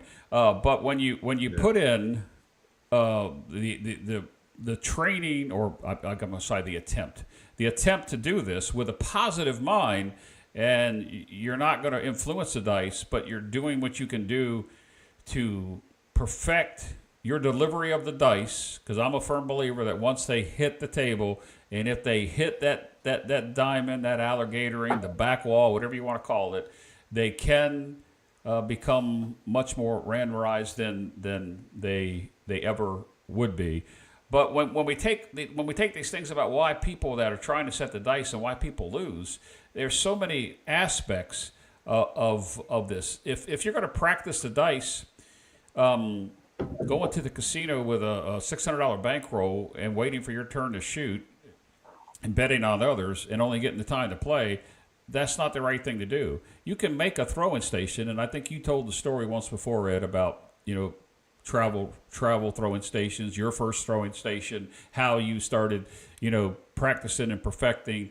So I want to talk a little bit about dice setting, not necessarily combinations of dice and when to know when to shoot, because one of the questions on your channel that was quite some time ago, I have to go back and find it now, was what method or what do you use to shoot? So while I go back and look at some chats, talk a little bit about what you've seen or experienced, not from a student standpoint, but what you see and the reason why you don't bet on some people, forget the random, some people that set the dice. What do you look for? What is it that you do the Ed style? Golly, man, that's so subjective too. It was. Man, that's a very subjective question, I guess. I mean, why do I bet on some people and not bet on others if I don't know them? I mean, what's her bra size? Number one. Is she leaning over the table a lot when she picks up the dice? Those things influence my betting. I'm not kidding. How long are her fingernails, for example? I'm picking on females here. Okay, but watch it. I mean, Jen's in the chat. That's okay. A woman with really long, beautiful fingernails, you can admire those fingernails, but is she able to pick up the dice, launch them in a controlled fashion to the same spot over and over and over? That's a good question, right? Now, for the guys that are schooling the dice and hitting them against the wall, and they're looking for some magic number, and then the magic number shows up, and then they pick up and change the set. I mean, I don't even know why they do that, but they do. I think that's part of street dice. I think that's part of, I don't know. I have no explanation. You see it everywhere you go. They snap their fingers after they throw the dice. I mean, that's critical to their mantra, but they got a damn thing to do with what the dice end up as. So what I want to know is, can the guy or gal, even if they're not setting the dice, even if they're like taking the dice as pushed to them by the dealer, which is usually a non-7 number, right? It's usually a non-craps number, right? And then are they picking it up and launching it and tossing it accurately time after time after time? And you only got a come out roll to make that decision. That's your first glimpse of that shooter, is the come out roll. The first time. So then you got to decide, okay, I got a don't pass down there, and I kind of like the way they threw the dice, or they've got an ugly looking toss, I'm going to go ahead and lay odds on that 9, and I'm going to put a DC out there. I mean, you've got to figure that out as you go, and you got to make a decision. Sometimes you're going to be right. Guess what? Sometimes you're going to be wrong. Sometimes they're going to knock off every DC you got and then 7 out. It's going to happen. It's going to freaking happen. Now, the more drunks there are at the table, there's one of those drunks, one of those 8 drunks is going to go on a run that's going to kill you on the don'ts. It's going to happen every Saturday night, wherever you are. The others, you better have made enough money to cover what you're fixing to lose on the other guy. It's just going to happen. And you better know that. It's going to happen. If it don't, it'll happen tomorrow. It'll happen twice as bad tomorrow if it didn't happen last night. Does that make sense, or am I just talking out my ass again? Okay. No, I'm kidding. No, it made sense. It did make sense. There's a question from Dan, Dice Doctor Dan, who says he's asking you because he addressed you as Mutt. I believe Mutt. he says, "Okay, Mutt, I believe you. Might be an engineer. Doesn't the arch of the toss or the landing spot or the force of the throw change from toss to toss? And if so, doesn't that change the result each time?" Talk about subjective. In a perfect world, it never changes. In an imperfect world in which we live, there's always imperfections in everybody and everything we do. I mean, even if we're sitting on the front pew of the church, we don't sit the same every Sunday. So, I mean, he's right. There going to be things that change it, but if you have practiced and practiced and practiced, and you have a process of your practice with an expected result, and you start getting your expected result. That's what I talk about a lot, expected result. Am I getting the results I expect? Then I can go with that. If I'm getting results other than my expected result, but it's reoccurring, then I can go with that. It's when it's all over the place. It's like you throw a 5, a 10, an 8, a 4, a 6, a 9, a 12. I mean, you're hitting all these damn numbers, and none of them are repeating. You know, I sat there the other night during your show, and I'm practicing my toss. I'm working on my toss, and I'm listening to you, and I'm turning the volume down, turning the volume up. You know, I'm playing different things, usually as a distractionary thing while I'm trying to focus on my toss, like as if I were in a casino, because there's plenty of distractions in a casino. I had a 40-roll hand. I never hit the ATS. I kept thinking mentally, I want to hit every number. I want to hit every number. I want to hit every number.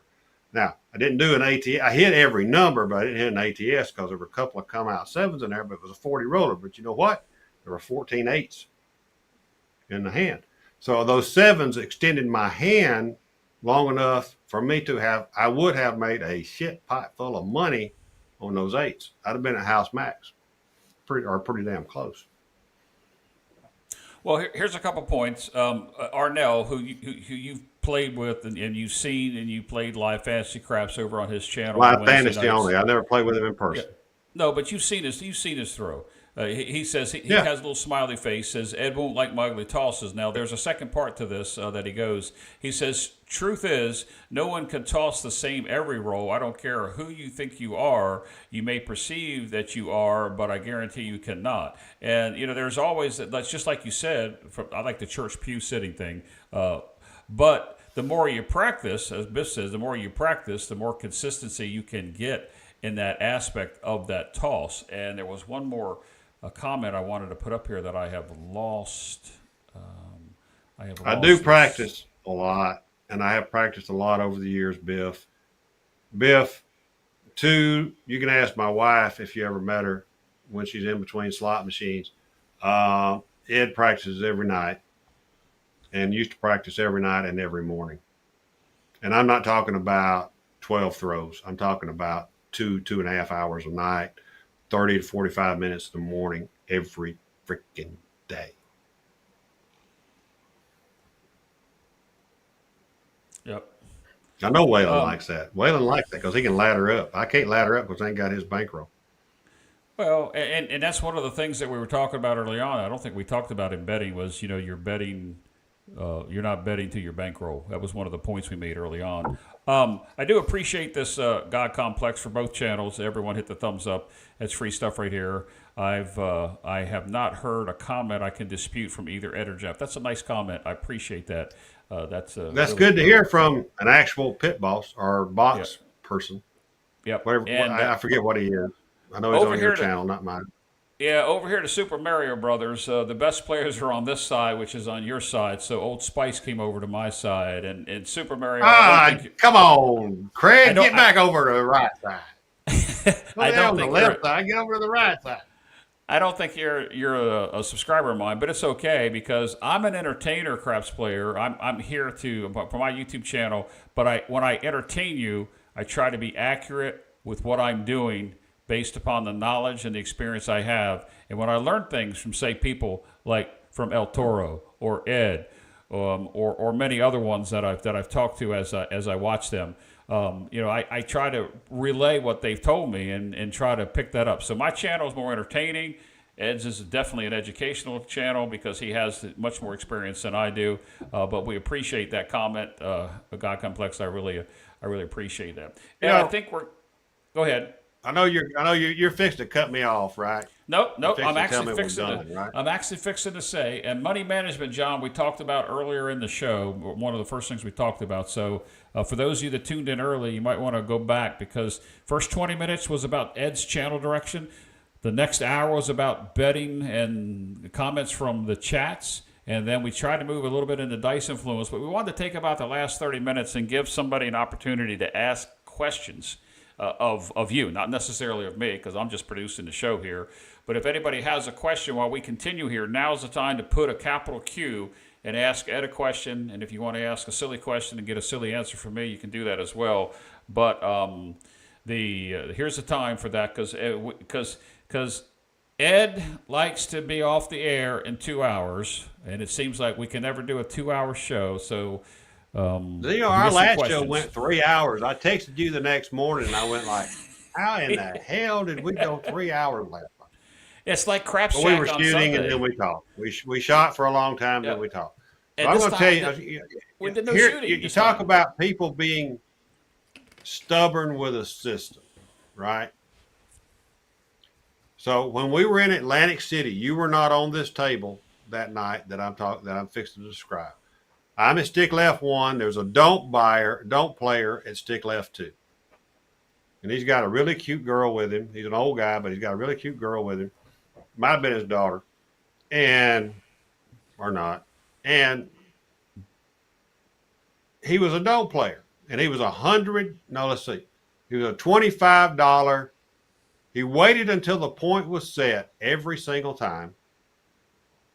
And then he would do $25 DCs. Or $30, whatever was required. And then he would do $300 lay with each DC. Right? Mm-hmm. Those random tossers in AC that night killed that guy. He must have lost. Yes, he lost a few grand. He lost a few grand. Clay was on that table, but he wasn't standing. Clay was on the other end of the table from me. But the guy, I talked to the guy. I said, "Do you always bet that way?" I asked him a question. I said, "Do you always bet that way?" And he's like, "Yeah." I said, "You don't ever bet the don't pass to start with? When you're a don't player, you don't ever bet the don't pass?" And he went, "No, I always wait until there's a point established and I do the DC." Well, those PSOs were killing his ass. And then all of a sudden, the guy would hit 2 or 3 numbers, and then they would either then they would either 7 out. So he would think he was really cool. And then all of a sudden, some other guy slinging them. What'd you call him? Jerking Johnny or something? No, yeah. He would hit every Jimmy. He would hit every number twice and just absolutely murder that guy. He finally quit. I mean, I give him credit in that he walked away before his rack was empty. That's all right. So I want to say this to everybody: don't go all in unless you're willing to lose everything that you just put in.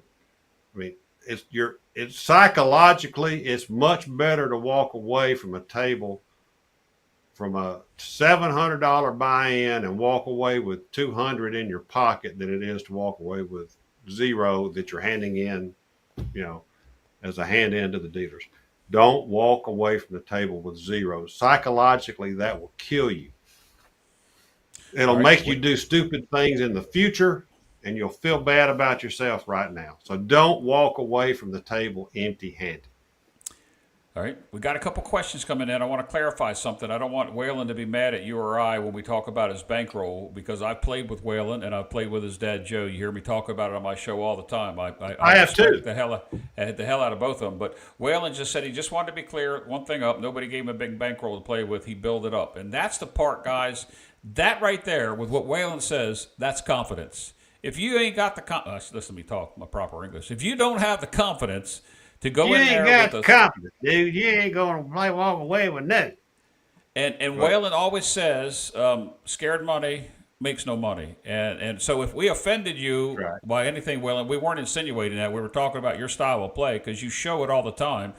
Both Ed and I have played with you on the table, and I say it all the time that if you think Waylon plays that way, go play with his dad, and his dad is just a joy to be around. He ain't got nothing on his daddy. His daddy is a maniac at the table.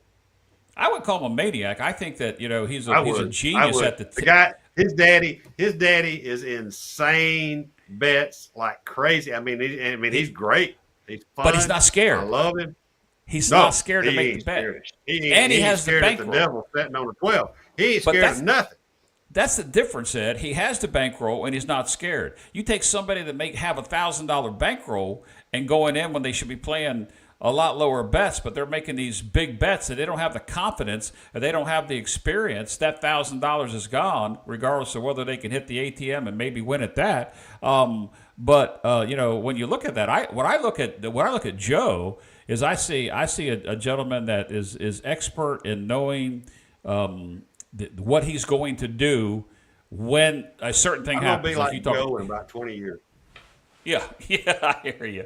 And I do want to put this up here that follows up. Joe is fantastic. I love Waylon's dad. The Waylon's dad is.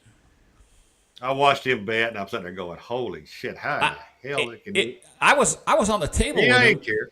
Either I was one or on the lost. table with him when it was just us. It was just him and I, and he kept passing the dice to me. I said, "Joe, shoot the dice, please, because I'm not doing so well down here." But he's both of them. I mean, they're both. If you think what Waylon does on his channel isn't what he does, take that times 5 or 10 times more and watch daddy, Joe. This is how I go say insane. I mean, his daddy's not insane. His daddy is a riot. I love to play with him.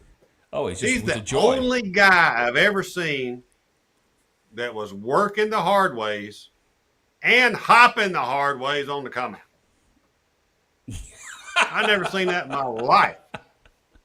And his daddy sitting there grinning and going like, "Turn them bets on, hop the hard ways." And I bet he hit him. Like going at it. I mean, he's probably hit in one control of what he's doing. He's a fantastic guy. I loved it. I love watching him. Fantastic player, yes. I ain't got the balls to bet like him, but I enjoyed watching him. So I have a question. I'm going to go back because we got to get to your questions. But there's a back and forth between El Toro and Dice Dr. Dan about the results of the dice. So El Toro has an excellent response. I think I already put this up here. This is his reply to Dice Dr. Dan. Multiple variables affect the dice result. Yes, it is the dice toss or the betting. He's asking Dan which one is why you're not winning consistently. If you've ever talked to El Toro, he's about as humble as you can get about his craps play, his journey to get there, and why he is a consistent winner. He's one of the few I think that you can put in that. So I don't know what I'm gonna put this up here and to the benefit of Dan. He comes back and says, "I got rusty on my dice toss due to the heat in the garage. This is where he lives in Vegas. So I'm bringing myself back to the Vegas. My God, it's going to be hot in the living room, let alone the garage." Yeah. Well, I wanted to get that out there so that we don't want to offend anybody on the show here, and I just want to clear that up. But there are some questions here for you. If I made fun of you tonight, I was just joking. Yeah, I mean we're not here to criticize anybody or pick on anybody. Well, I'll pick on you. You pick on me. Yeah, right. All right, But here's your first question. This comes from Andy, and I think we kind of covered this earlier. This is Cajun Craps. Discipline, money management, in your opinion, is one any more important than the other? And if so, why? that's the same question, Yep. Discipline. in my Yep. opinion. I mean, I if you was don't have thinking this. discipline, you can't have money management. If you don't have I money was think. management, you damn sure don't have any discipline, Yep. I was right? thinking that. Now, what I apply, take the money management, what I apply the discipline to, and it kind of goes along with the money management, is the discipline to not put a bet out on every single freaking player that's on the table, and that's a downfall that I have. I'll admit that. I don't care if I'm playing 6, 7, 8, or just the 6 and the 8. I will put money out there. So I think that's how I would have answered it. It's the same thing. I don't know what he means by this. The next question comes from our brigantine specialist here, Frank. Does Ed play in the casino at the same levels, hundreds as he shows on his shows? I don't know that you watch his shows enough, because I don't think he plays at the $100 level starting. I He don't may know that I get to play a anything at 140. $100. He may, yeah. You I may might do get it to on a live. I might do it on a live because we go, oh, this is our last toss. Okay, I'm going all in. But yeah. no, I I see don't. you get to the blacks on the table, but I don't think I've ever Yeah, seen you oh do yeah. I that. mean, that's the goal. You want to turn reds into greens and greens into blacks and blacks into purple, purples into yellows or oranges, whichever they are. And ultimately, guess what you want? You want grays. That's the $5,000 chip. That's right. All That's right. what you want. You want to change levels. You want to change colors. Uh, I can tell you a true story in a minute. all right. Okay. Well, let's. I can stop this question on Jeremy, and we'll come back to it if you want to go ahead and That's I the. didn't read I it. mean, do I track my? What do you think? Do I track my dice? I could. I've Does Ed deleted track a his hundred dice? thousand rolls off of my computer already, and I probably still got 10,000 sitting on there that I can go in there and pull it out. You know, and I mean, yeah, I do. I track my rolls, and I try to Well, decide if my toss is changing, because our toss does change over time, whether it's good or bad, or because we're just getting freaking old like me. Our do- our, ti- our how dice I toss will change how I think that over time. Jeremy meant that, and correct me if I'm wrong, Jeremy, was does Ed track his dice, or does he keep his eyes on his landing zone? I think he's talking Oh, about you when talking you're about during actually. the live? Yeah, yeah. You're actually at the casino playing, not while you're practice, because we know you. We know that you're a bone tracker Oh, expert too. But no, oh, he. oh, I took it as that's the live. easiest thing. That is the easiest thing to do live, right? In a real casino. And tell him why. I know the answer, but tell him why. I mean, everybody thinks it's hard to track your left and your right die, right? Number one, hit your freaking landing zone, okay? Focus on your landing zone, number one. Same toss every time, same spot. I'm trying to be sarcastic. I'm Watch waiting for you. one die. I watch There it my is. left There it die. is. That's what I was I waiting for. watch my left freaking die. Even if it crosses over to the right side, or if it goes over to the corner, or if it bounces all the way freaking back to the other table, I'm watching my left die. And the dealer calls a 9. Dealer says 9, and he starts racking them up real quick because they rack them up quick. And I'm looking at my left die, and I went, well, I saw a 4 on my left die. I can do math. If the call was a 9 and I rolled a 4 on the left die, then that means my right die was a 5. It ain't hard to track your freaking dice on a real table. That is true. That's why I kept holding my Watch one up. one, listen Yep. to the call. If you don't know what the call was, ask the dealer. What was the call? And they'll say 9 or they'll say 6. Okay, I saw a 4. That meant I throw a 2 if the call was a 6. And I know what my Right. set was. I know what my set was. And I know where that 2 was on that other set. Because remember, on every set of dice, the side opposite of the one and the other equals a 7. Yep. It's Real not quick, hard. let's People want to answer. make more people want to make this hard. It's not hard. Let's answer this next question, and you can tell the story because I think it was related to something we talked about. But the pit boss here, God Complex, wants to know if either one of us have ever worked at a casino, and the answer is no, I have not. My background, I'm retired now, sir, is I'm in public safety, 45 plus years, but 35 years working for the same public safety agency, and now I'm enjoying what we're doing here tonight. So Ed, I know that you haven't, but The only work I do is stick left, stick right, there it is. straight out, and hit the I hook. knew that. That's the only I work think I that's do what in he the wanted to casino. hear. Hey, good evening, Joe. It's been a heck of almost 2 hours on the show here. You got to go I mean, back. There are some good that's the highlights. only work, God Complex. I appreciate you asking the question, but I ain't smart enough to be a dealer. I Yep. can't do math that quick. I know Well, you you pay don't the have. base and double the cap, but at some point it gets so big that I can't do the math. Yeah. Well, you don't have to do the math. You know, every red gets away. You pay Every you pay the yeah. base and you double the cap. Yeah. Yeah. All right. So go ahead and tell us the story. Problem is what We have part's the another base and what question. part's the cap. we we have I'm putting some things up here about following the dice and one dice and some people that I have great faith in because I've played with Arnell from Dice Grinders and I won't tell the story about him digging me out of the hole again. But anyway, so go ahead. You said you had a story to tell. We got one more question that's come in so far. Guys, we're going to be wrapping this up soon. So if you have a question, put a capital Q like Alfredo just did over on Ed's show. We'll get back to that question 1 second, Alfredo. Go ahead, Ed. You said you had a story you wanted to tell. Well, 2 weeks ago tomorrow night, stupid Ed. This is ding, ding, ding, ding, stupid Ed, right?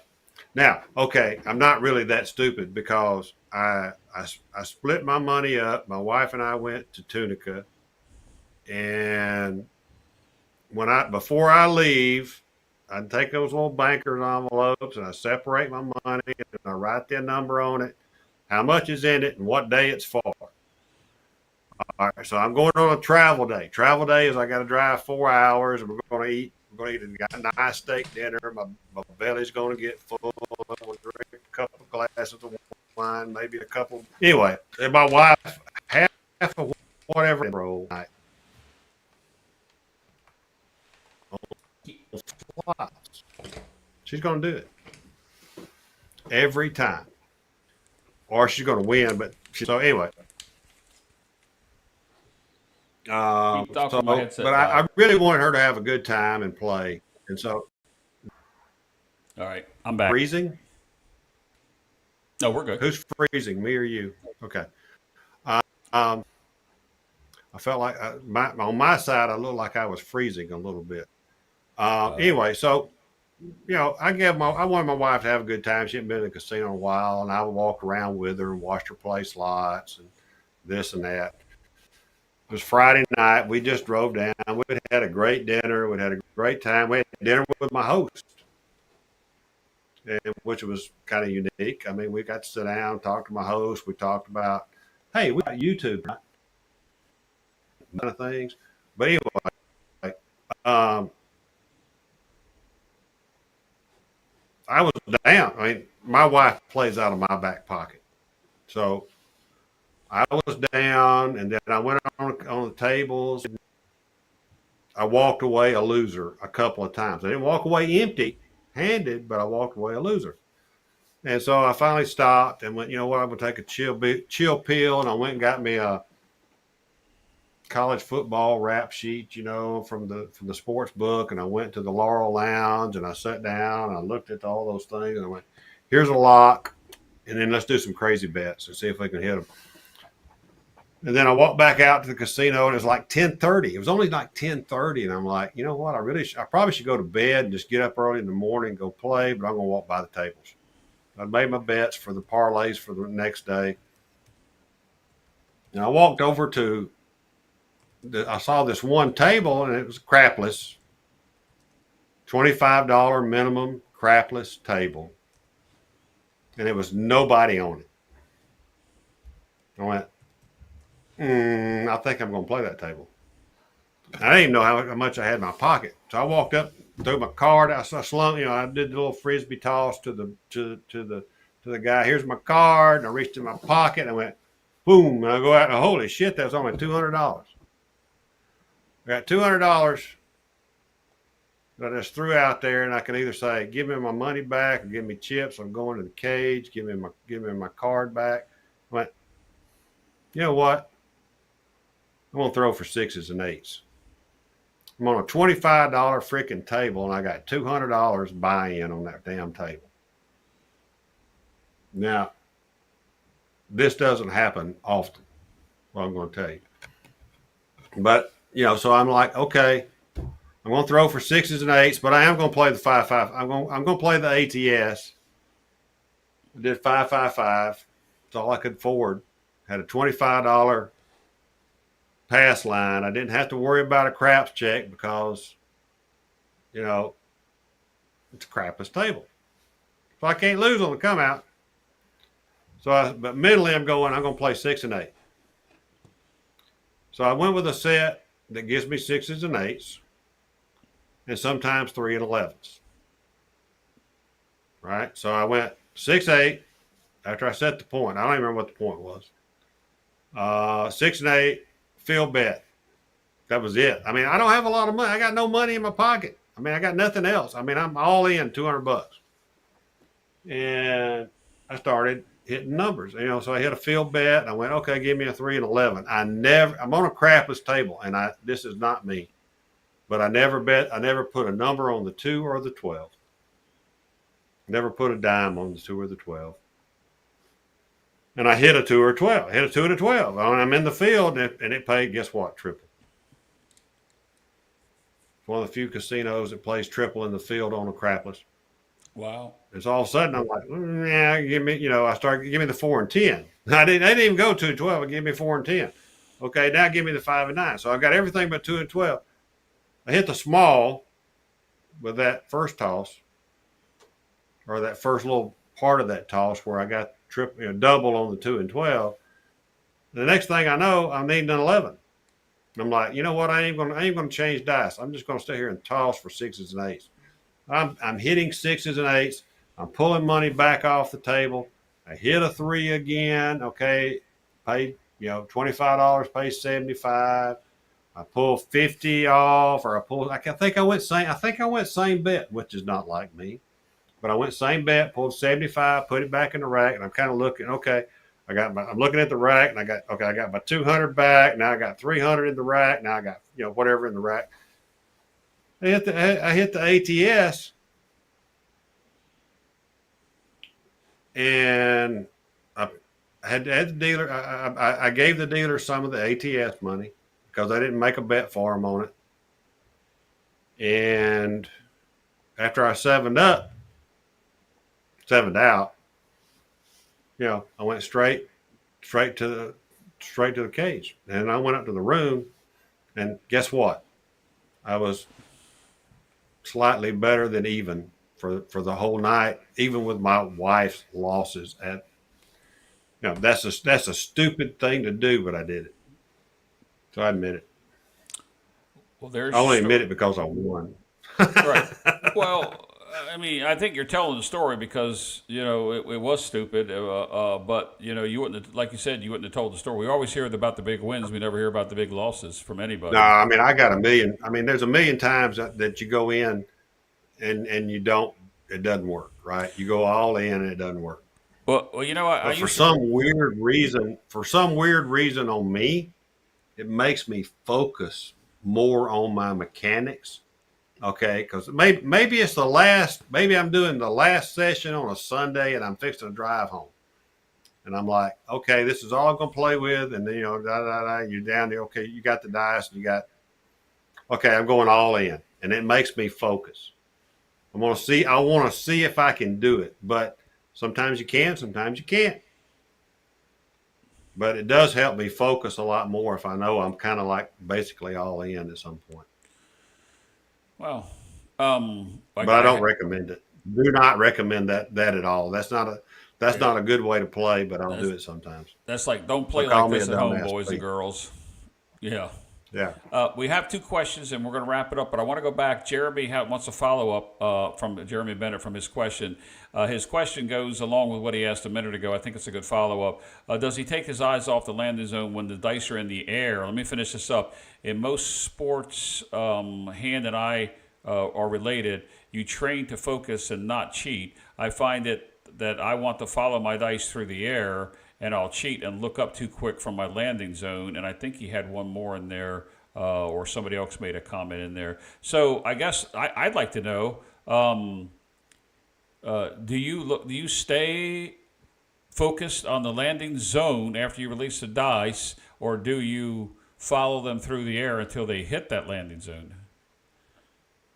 I don't follow them through the air. Why would I do that? That's what I thought. I do the same thing Jeremy does. I have a I tendency. mean, you can see them. You can, if you're looking at your landing zone and you're throwing towards your landing zone, you can see the dice. One's up here, one's down here, one's out here, one's over here. Or guess what? Sometimes they're like this. But I you do the know, same. I mean, you can see them if you're looking at your landing zone. Why would you follow your dice? You're focusing on your landing zone. You're not focusing on your dice in the air. You're focusing on your landing. Can you hit? If you can't hit your landing zone, you can't shoot. That's true. But what Jeremy's complaining of is a habit I have, and of course I'm always trying to get over the broomstick. That's a whole nother story. Dan, good luck on the casino run, my friend. But I'm trying to get under the broomstick. Let me go back to Alfredo's question. I didn't quite understand it, but I'm going to read it here. Question for Ed. Ed, has ATS and repeaters hurt craps by making a come out 7 a neutral due to the hedge for ATS and repeaters? Now I understand his question. I read that wrong a little while ago. Yeah. You know, I don't think it's hurt the game. It's changed the game. Does that make sense, Jeff? Yeah, it does. It hasn't hurt the game. It has totally changed the game, right? I agree with that too. The last time I didn't play the ATS, I hit it on myself, which was like many years ago. And so I bet it on myself every time. I swore I'd never not bet it on myself after that day. It takes some strategy. That's why I like the world bet play on the come out. You know, so what if I throw a 7 on the come out? I got a world bet. The world bet's a push. You don't. Nobody says that because you're on a $25 table, you got to bet 10, 5, 10. You can bet 5, 5, 5 and still win $10, right? Right. I mean, nobody makes you do that. Only you make yourself do that. Right? Now, if you're going to bet 25, 25, 25, you need to have a good come out hedge strategy. You're either going to do 75 on the pass line, or you're going to do 50 and then maybe a $6 ace deuce. And I mean, a $6 hop the 7s, or you're going to do something. But I like the world ace deuce myself. And you can throw in a hop 7s for $6 in there if you want to. Then you lose $1 or whatever net, whatever the deal is. There's only a few ways you can hedge a big ATS bet. Buddies of mine that I know, they go 50, 50, 50, and now they go 100, 100, 100 if they're on a place that'll let them do it. Wow. They win big money when they hit it. They lose big money when they lose what I consider big money when they don't. I don't think it's hurt. As far as the repeater bet, there are none where I play.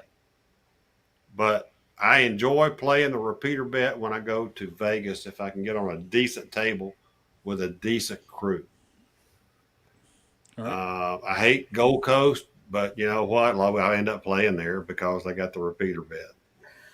Well, all right. But they don't have the ATS, right? They don't have. I'd rather play an ATS with a fire bet than just a repeater bet myself personally. I would agree with that. But I don't have the fire or the ATS where I play. I mean, the fire or the repeater where I play. It's all ATS basically where I play, or none, or they don't have it at all. Gotcha. So, right. Where I play and where I stay 90% of the time in Biloxi, they don't have an ATS. They don't have a repeater. They don't have a fire. You earn every freaking dollar you pull off that table. And you better know what the hell you're doing, or they're going to keep your money. But they don't mind keeping it. All right. So I don't think it's hurt it, but it's changed it. It's changed the game to you need, if you're a shooter, you need to learn how to take advantage of what's available to play. If you're going to play that, then you got good people, good friends like mine, Cage, he doesn't play the ATS. I've been on tables with Cage and I still played the ATS because I'm like, what the hell? I'm like, God almighty, guy, quit shooting for the freaking 7 after you've started. All I need is like a 3 or I need a 12 or whatever I need. And he's shooting for the 7 on the come out. I'm like, that's my dumb ass for doing it. No. Right. Now, anyway, by then I played with Cage and he hit like, I'm saying all this is like, it's my fault for playing it, right? But he hit a $250 4, he hit a $420 6. What have I got to complain about? Nice. Nothing. Nice. I lost $15. Right. Well, this is the last half hour of the show we're in. It's story time and question time for Ed. Here's a story I'm gonna put up here. This is from Ida, and if you're a watcher of Big AZ's channel, they're over there, and Big AZ refers to her as Hurricane Ida. But this is a story I've never heard before, and I don't know. Have you ever heard of this? Ida says the other night. The dice landed in my right jacket pocket, and I only noticed it the next day. They were looking for the dice for hours, and as Arnell says, that's a good souvenir. Have you ever heard of them not finding dice when they go off the table? You ever heard of that? I have not. I've seen them pull them out of women's brassieres before, but I've never seen them not find them. That's interesting. I've never heard that one. I can tell you a story, and I can't swear that it's true, but you know where the name Big Red came from, right? Okay, I'm going to say I do, but I've heard a couple of versions. Go ahead. Let me hear the Ed from Roll to Win version. The Ed from Roll to Win version is they call it Big Red because there was a redhead at the end of the table, and she had a low cut, V cut, whatever you want to call it, top, and she was well endowed. I'm being very polite. And the dice bounced into her brassiere. And they went, that's Big Red. I mean, that's where it came from. And, there was a 3, and she picked it out and set it down. It was a 4 or whatever it was. That's the story I've always heard of why it's called Big Red, but it's probably not true. But it's a great story. Mm.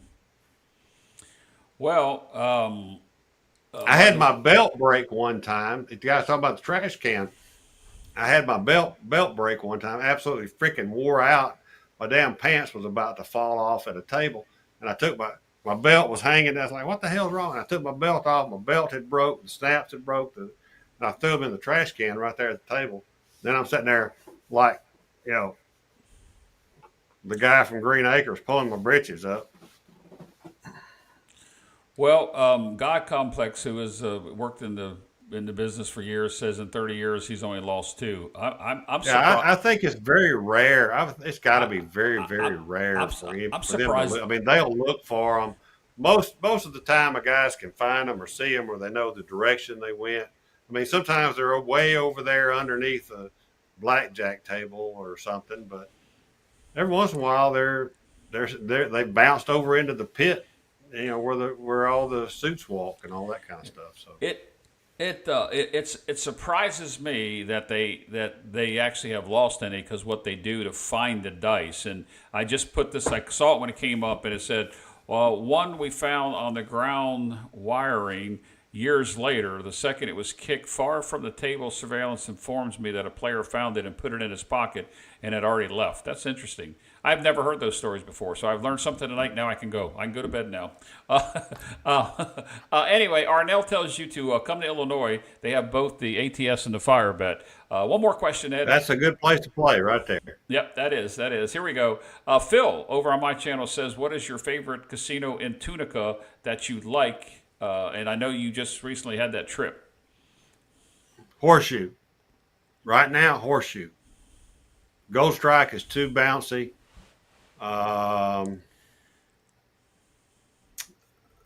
Horseshoe's got 8 tables plus one of those electronic tables. So we got a lot of tables at the Horseshoe. About half of them are crapless. So if you don't know how to play crapless, stay away. I mean, crapless is insanely popular in Tunica.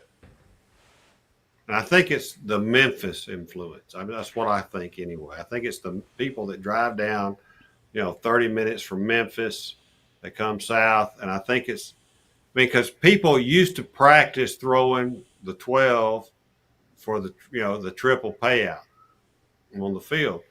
And then they started crapless and they're like, oh, well, that's easy money. I mean, if they don't throw a 12, they're going to throw a 2. Instead of paying double, it pays 6-1. So I think I enjoy the Horseshoe as the best, and that's a Caesar's property, actually. All right. Cage says he likes the gold strike tables. Is that in Tunica as well? He had a good roll there. Those are bouncy ass tables. I had a good roll. He doesn't ever tell anybody, but I had a good roll there from stick right, but I gave him stick left because of his unique toss. And I'm going to tell people right straight away, dead level, Cage's toss was the same as you see on the video. Click, click, stop. Click, click, stop. Right there at the bottom of the rubber. He never got called out for it not hitting the back wall because they always nudged right up against the base of the rubber and then pushed back an inch. I mean, it was a beautiful toss. He was dialed in and he was showing out and he was doing a great job because I was betting on him. I don't play poker, Phil. I don't play poker. So you're not going to get my money at the poker table. You get mine because I do play. Let's go ahead and wrap the show up. I want to put this up only because it's funny. For those of you that watch my channel, if it wasn't for Bailey, Jeff would lose dice a lot, and that's true. Bailey's my dog, and you hear me when the dice go off. And I'm not a same dice person. I don't have to have the same dice back. I don't have that superstitious. If I throw one off the table, it's one or two reasons. I really did make a boo-boo with the throw, or I threw it on purpose at somebody. But if it goes off the table, I don't have to have the same dice. Don't hold the game up. Let's just get going. Forget the damn same dice. This is an interesting comment here, Ed, that God Complex puts up here. Electronic tables have lost casinos a lot of money due to the bad dealer training. If they don't wait for timers, players can make bets on the outcome. I think most of those electronic places that I've seen have taken precautions against that, but you're the pit boss, so you probably would know. I think he's 100% spot on right there. I knew a lady who lived at the casino in Tunica. She lived at the Gold Strike every day of every year, her and her fellow. And she was an expert at certain slots play that she considered advantage play in the slots. And she allowed me the opportunity to follow her. And I mean, I had to run because she ran from slot to slot, slot. And she would go to only certain slot machines, and she would hit every denomination. And as the screen changed, she would throw in one of her little tickets, and she'd play it for like 3 spins, and then she would hit cash out, and she would go. And then she was off to the other. She was it was incredible to watch her play at advantage play on the slot machine, which most of us think doesn't happen. But I watched her do it for about 30, 45 minutes. So she would always build up a bankroll playing those slots, and then she would go to the crapless tables there at the Gold Strike or over at the Horseshoe. She loved craps more than she loved the slots, but she was such an expert at reading how those screens were as they changed as she hit every denomination. And she didn't care if it was the lowest denomination or the highest denomination. Whatever configuration on the screen she was looking for, she would just throw up one of her tickets in. She'd hit it once or twice. If she didn't like the way it looked anymore, she'd hit cash out and she was going to the next one. I mean, it was boom, boom, boom, boom, boom, boom, boom, boom, boom, boom, boom. It was crazy. She was really good. She was really, really good at it. And then she would go and play craps. And she was fearless. She was a noir, Noir card holder on MGM at that time, which takes a lot of play. Yeah, Takes a lot of play. And I like sat the down and did the math, and I figured she had like $1 million coin in at one time. that's elite. That's an elite card. They don't even advertise that, do they? Now, you Yeah, got to be invited to be a noir. yeah, So right. she would stay there on 3 or 4 days on her card, and then the guy that lived with her there would have another reservation for the next 3 days, and they just constantly were rotating between him and her and him and her. Sometimes they never even, I mean, the host got to where they didn't even change the rooms. I mean, they just stayed in the same room. They'd drive down to a laundromat, do the laundry.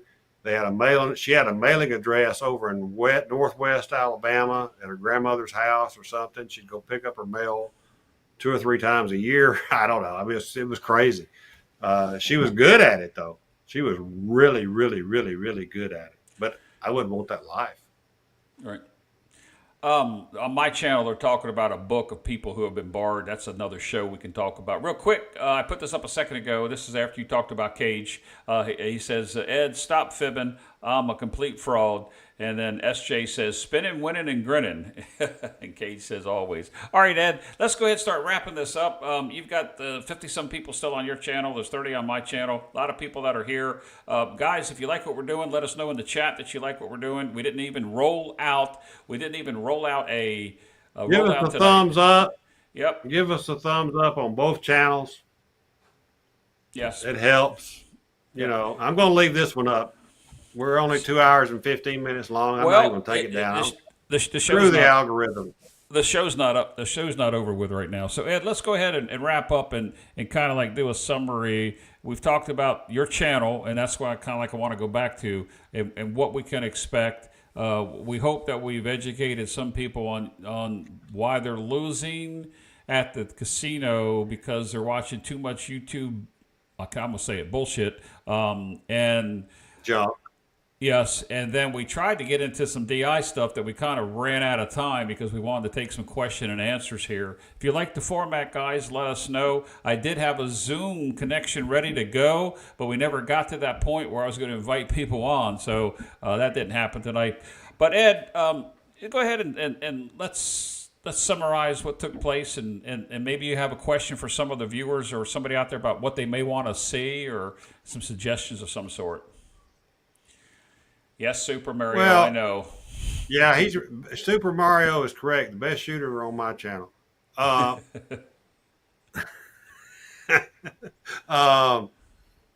One thing I can't even remember what I was going to say now. You made me lose my train of thought. Thank you. Ask me again, and I'll try to think of it. What do you want me to say? Well, just we're going to wrap the show up, and we talked about the people that are here now because we didn't have the audience when we first started.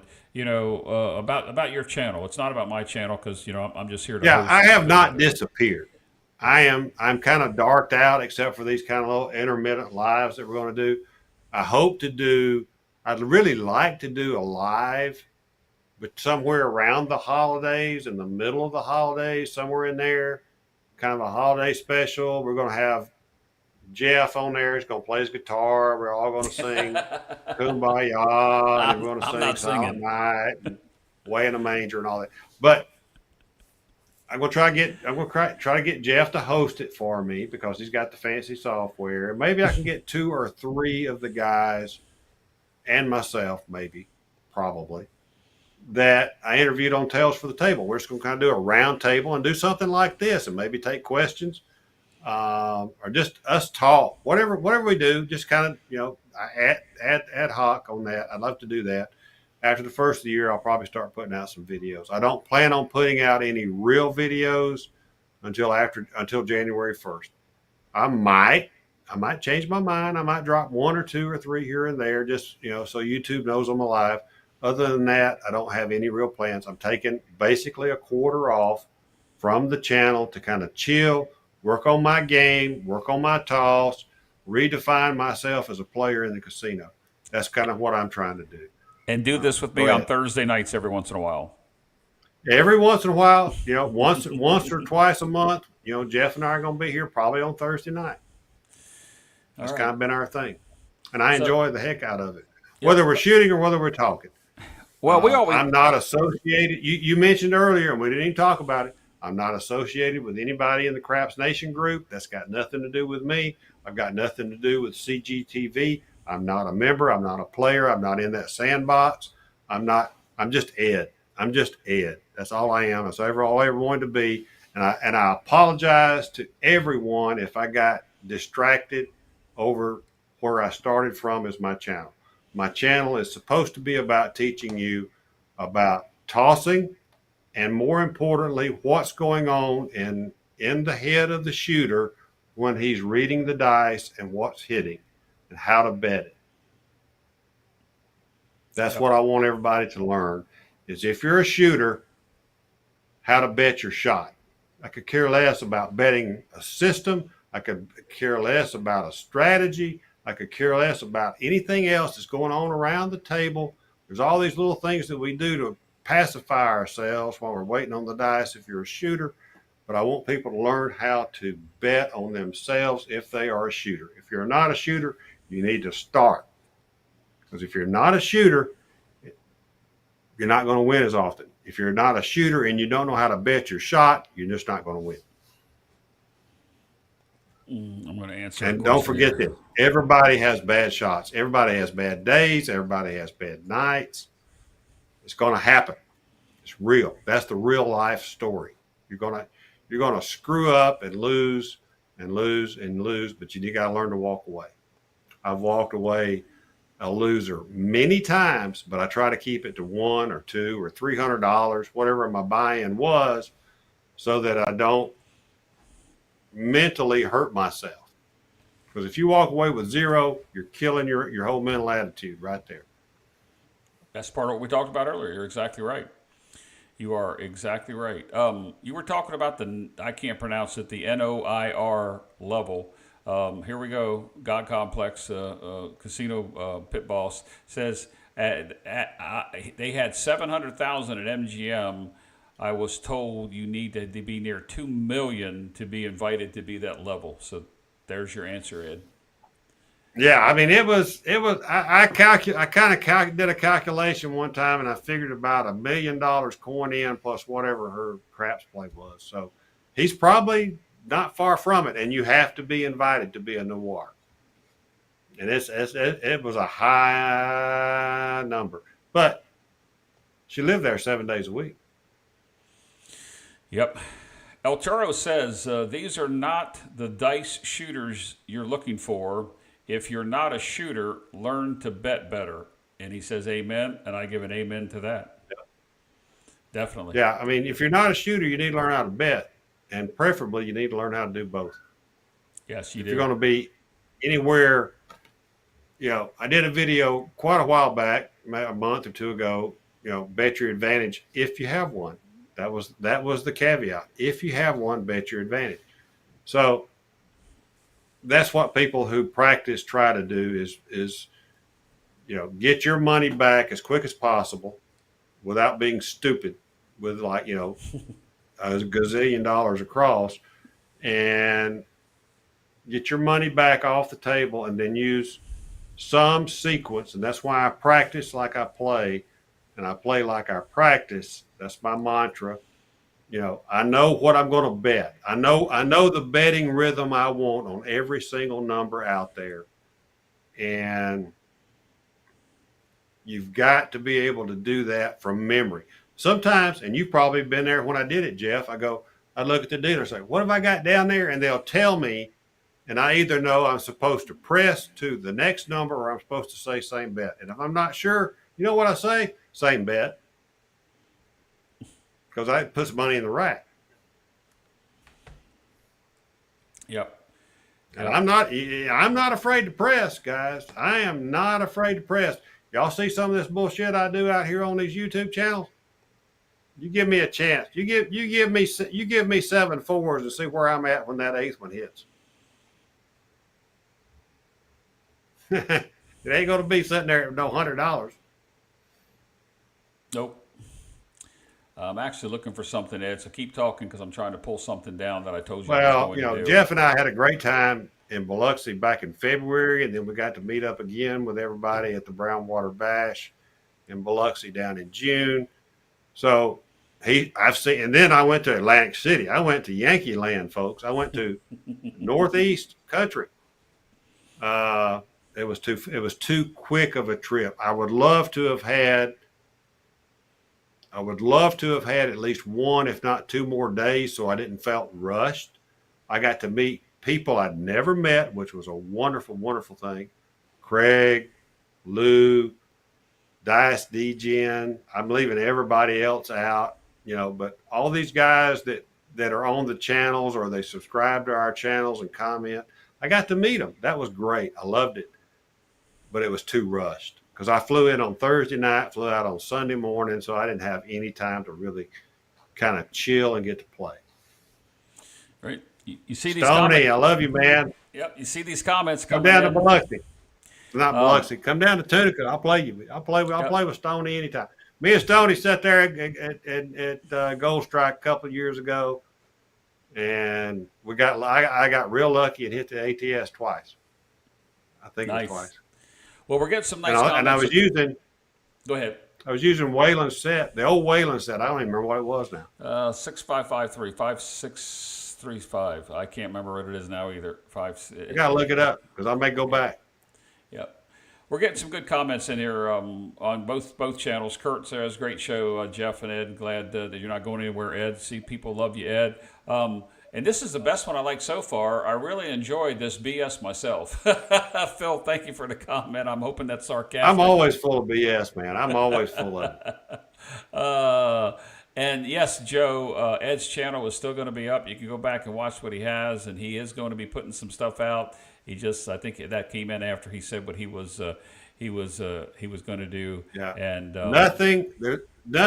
I took nothing down except for I took the lives, all the old lives there weren't many because I don't leave many lives up for long. I took the lives down because they were long, and I did take down, or I made it not listed, which is a different category. they can still see it. The They just got to Monday go to your night channel. video. They just have to go to your They can still see it. Yep. Yeah, it's still there. But, All right, Ed. I- This has been a blast. I mean, I really like it. I hate to say goodbye on a good note. You still looking at stats. You still have 50 people watching on your channel. I had 30 some a minute ago. It's dropped down a little bit. But to have this we kind of got 80, numbers, 80 some odd people watching a live channel, and we're competing against Joe Biden at some point tonight. real quick here. Let's see here. I'm looking at some chats. I don't want to keep repeating the same thing over again. Been practicing for years. I've learned everything. I've learned my roles. I'm gonna put this one up here and read that. Hi Ed, because these guys must just be joining us. Hi Ed, been practicing for 3 years plus now. If I've learned anything, I've learned my role. I really think that's where you learn the most. I really want to roll with you some guys sometimes. And Troy's a good guy. He's a good player. He's a good member of if you want to call it a community. Yes, I love Troy. Yeah. Max wants to know, what is your local? I don't have a local. I knew that. Was I don't coming. have a local. I mean, I'm either going to Tunica or I'm going to Biloxi. I prefer Biloxi because they have more casinos. But I like Tunica too because that's my old home stomping. I consider Tunica my home stomping grounds.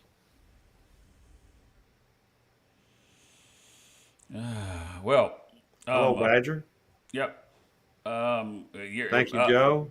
Yeah, you guys are coming in late. Man, I hate to cut this thing off. We've been, we're 2.5 hours now. Ed's got to work in the morning. But here's another question. Not only that, Ed's got to pee. Yeah, it's the same question coming in. I think you've answered that. I guess he wanted to get the answer to that. I don't have to. I told you we started the show. No contest against Slow Joe. I'm not sure what that means. All right, guys, we're going to go ahead and call this. I'm going to play a short video, I hope.